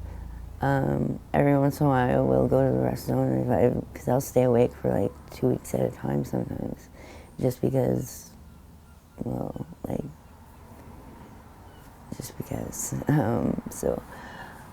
So sometimes I really need to crash because if I don't, I have a temper problem, and I'll get a little bit out of control. So I need to sleep sometimes. So I'll go up there, and that's cool. I get to sleep. You can go out for a smoke if you need to. They don't tell you you can't. They just say you have to check in. You have to use the pod because if you're not using the pod, then why sign up, right? Because somebody else could use it, right? So it makes sense, right? It's common sense. And then the drop-in center downstairs, that's, but it'd be helpful if it was a little bit more room, right? Because there's so many of us, and I know in the wintertime, the last part, I don't know, a month and a half ago, I spent 3 weeks outside. I couldn't get inside once. But I didn't complain, I didn't bitch, I just kept going and boosting candles and hand sanitizer and just keeping us warm in the tent, right? And you just gotta keep on trucking. I don't know what else to say here. But I'm glad you didn't call the police, when you were there today. I would have been gone for. That's just the fire department, creating crime. They are forcing people to do that. It would be their fault. Okay, we spent money on a small tent-sized wood stove. Yep, with your own money. Yeah, absolutely. Yep. And they came and they took it. That's theft. Yep. If I went to their house and took their stuff that they just bought, they'd be calling the cops on me and I'd be going to jail. What the hell is that? We said, can we have it back? We won't use it. We'll put it on Kijiji or something, try to sell it, so we can get some of our money back. We're broke. What the hell are you doing? No. There's a lot of judgmental people in Kingston, but they don't see what really happens here. And they just hear everybody just in the world. I find everybody thrives on what the bad, well, you can't always do that, because if you do that, you're gonna just be depressed and everybody just shoot themselves in the head. You know what I mean? So like, there's a lot of good things. Like if it, you know what I mean? Like, I don't know how many people that would like countless people. Like I don't know, like countless people, man. So many people have passed away before I came here. It was crazy. Like there was like a span there, like it was like literally like 3 people a week, you know, and it was scary, like, you know, and I'm right in the center of it, and I've got a bad addiction, and but I don't know how I don't know, like everybody's different, right? Like it affects people differently. I've never been to a rehab service or a detox, or because I'm afraid of change, but I'm getting there. Pain. I'm getting there. Like I'm getting to the point where I'm sick and tired. It's just, but like it's like, what am I gonna do? Like, because like I have chronic pain, and it's bad. I broke both my hips, my pelvis, like all, like I've broken almost every bone in my body. Like I don't know, like I just don't know. I get mad and I yell at people and I bitch and complain, but at the end of the day, like half of us would be dead if it wasn't for this place, right? And you think like your life would look different if Oh this my place God, closed? like I would have to go back to shaming myself and making myself feel worthless and being abused and taken advantage of, and because really there's not a lot of options, and people come to you like they're trying to be nice, and there's a lot of not so nice people out there, you know, and you don't have to worry about that here, you know what I mean? Like, you guys help us out, and you guys talk to us, and you guys are great. Like, we don't, like, you know, like, you guys are great. Like, I love you guys. So, I don't know. Like, sure, that, like, I don't know. Like, I don't know. There's a couple of people I don't like here, you know, but there's a couple of people that don't like me, right? You know, not everybody's gonna mesh, but for the most part, it's okay. Like, I love it. I know that if it wasn't for the hub, like, if the hub closes, you know how many of us are gonna be, like, I guarantee you in the next 6 months to a year, half of us gone. Guaranteed. Because they will be at home, or they'll be out somewhere in the middle of the woods, or they'll be somewhere and they'll be using, and they won't have Narcan, or they won't have other people around to watch over them, and they'll be alone, and that's just how it happens. And nobody, well, some people do it on purpose, but most people don't. It's usually by accident, right? And they think, oh, I can do this much, and it just takes that one, you know. So you guys have saved a lot of lives here, and like, it's amazing. Like, I witness it every day firsthand. You know? I don't know. We do that because you had to do it first. Being in the middle of it. Like, all of you who are in the community, who historically were always the ones to respond before emergency services got there. Sometimes people wouldn't even feel safe calling because they thought they'd get in trouble for having dope. And we, like, this place opened because the burden should never be on you. Well, I don't think it's fair when it's if somebody calls 911 to save a life and the cops show up and arrest people, that should be just not even looked at, unless it's a crime against a child or something like, you know, like something sick like that. If it's a life-saving matter, that's what you're there for. You're not there for, you're there to save that person's life. You're not there to bust people up, you know? Like, Weird response to a crisis. focus on what's important, right? Yeah. Yeah. We love you so much, Ashley. Thank you. Thank you, I love you guys. You did a really, really good job.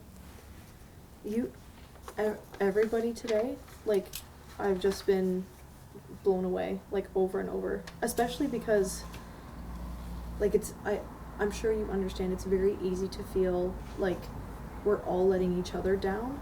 And it's like, because we don't have a big enough building and we have a capacity that's stupid that we have to follow, like, it's easy to feel I wouldn't like say we're- it's stupid, it's necessary, because you've Yeah. only got so many staff and you gotta, you know. It's just too small of a building for how Well- many people are around here, I think. Right? Like, well, you know, yeah. But, like, you know, we would cuddle and make it work. If we could fit everybody in the you building. know, like, you know, the Yeah. closets or. Yeah. It's just, it's easy to feel like we mess up a lot, and like we probably No, do. But no, I'm glad no. You guys are like. I can't even imagine how hard it is for you guys to come here every day and deal with us. Well, we get a lot of love too. Like, Well, sure you do, because you guys are great. Like, God, like, thank you. Thank you for being so honest. Yeah, for sharing with us. Thank you. I'm so happy you're stuck here sometimes. I'm Sorry you're so. stuck, but we love you. I like. Yeah, I don't know how. Do you want me to say my name? What I do? Why don't we just run through the whole procedure here? Okay. All right. And we are rolling. Okay. My name is Kelly McIsaac. I am the Activities and Events Coordinator at the Integrated Care Hub.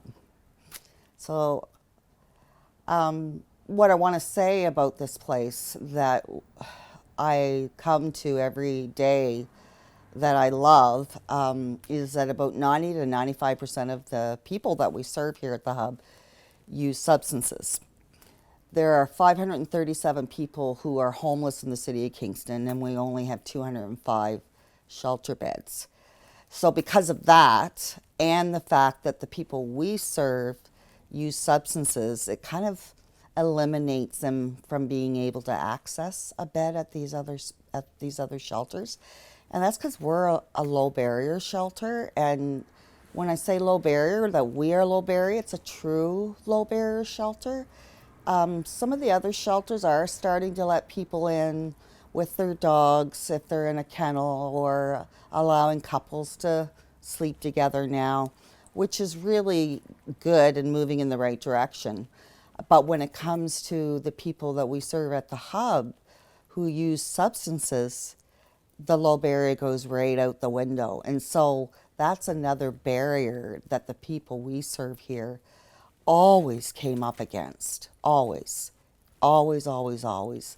There's kind of like the deserving poor and the undeserving poor. And the people who use substances, really the community thinks as the undeserving poor. But the reality is they deserve a life just as much as anybody else does. You know, these other shelters, and they have a place, that's for sure. But because they don't allow substances, then we're it. And here we are at the Hub saying, come to us. We're like open arms. We want you to come here. We want to walk your journey with you. We want to see you thrive, and we want to love you. Nobody else wants to, but we do. Like, we want to take care of you.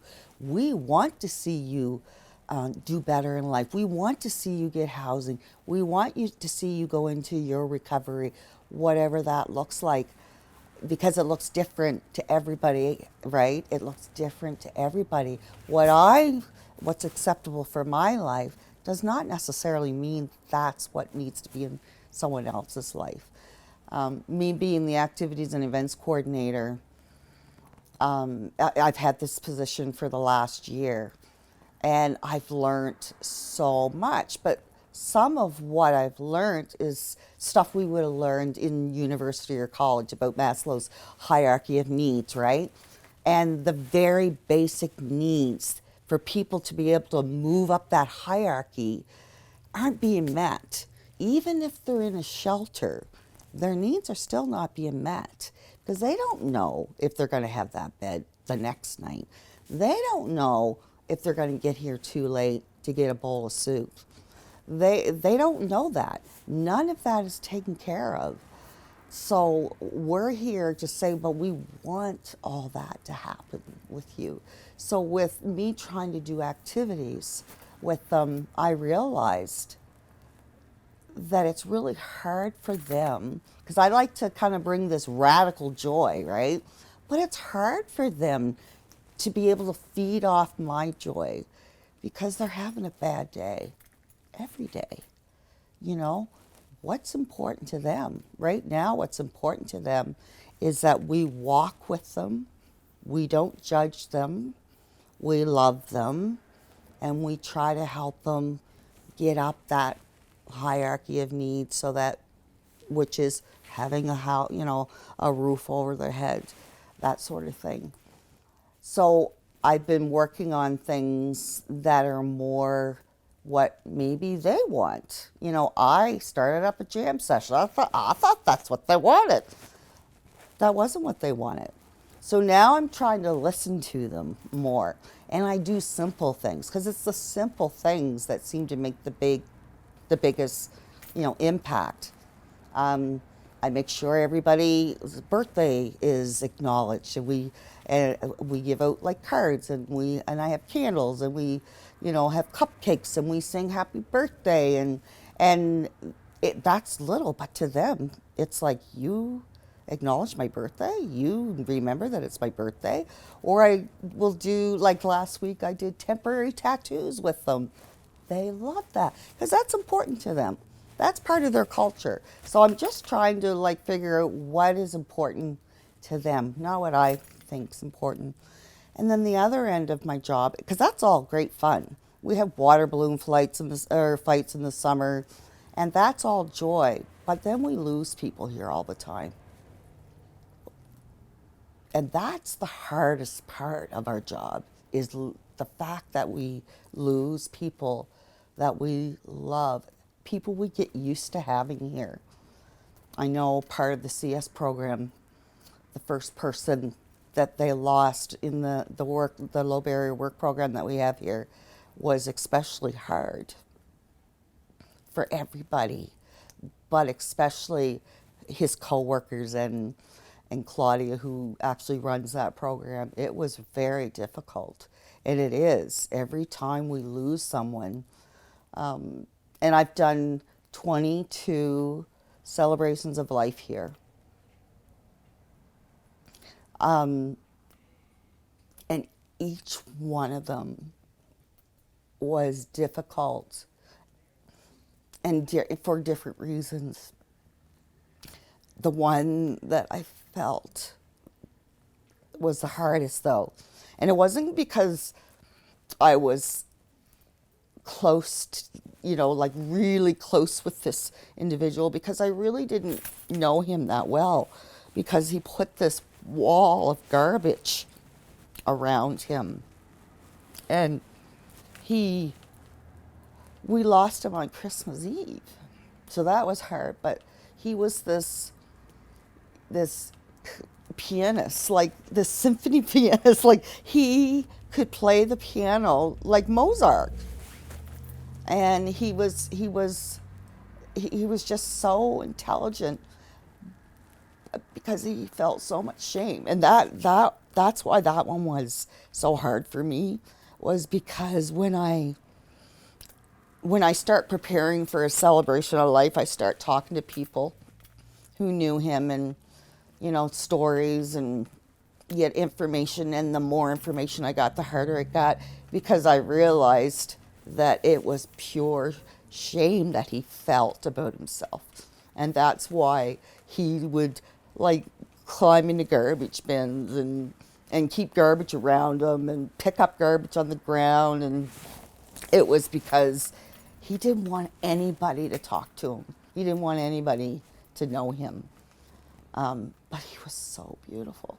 And here he was. We had someone dumped a piano one time in the back of the parking lot, and he sat down at it and blew everybody away.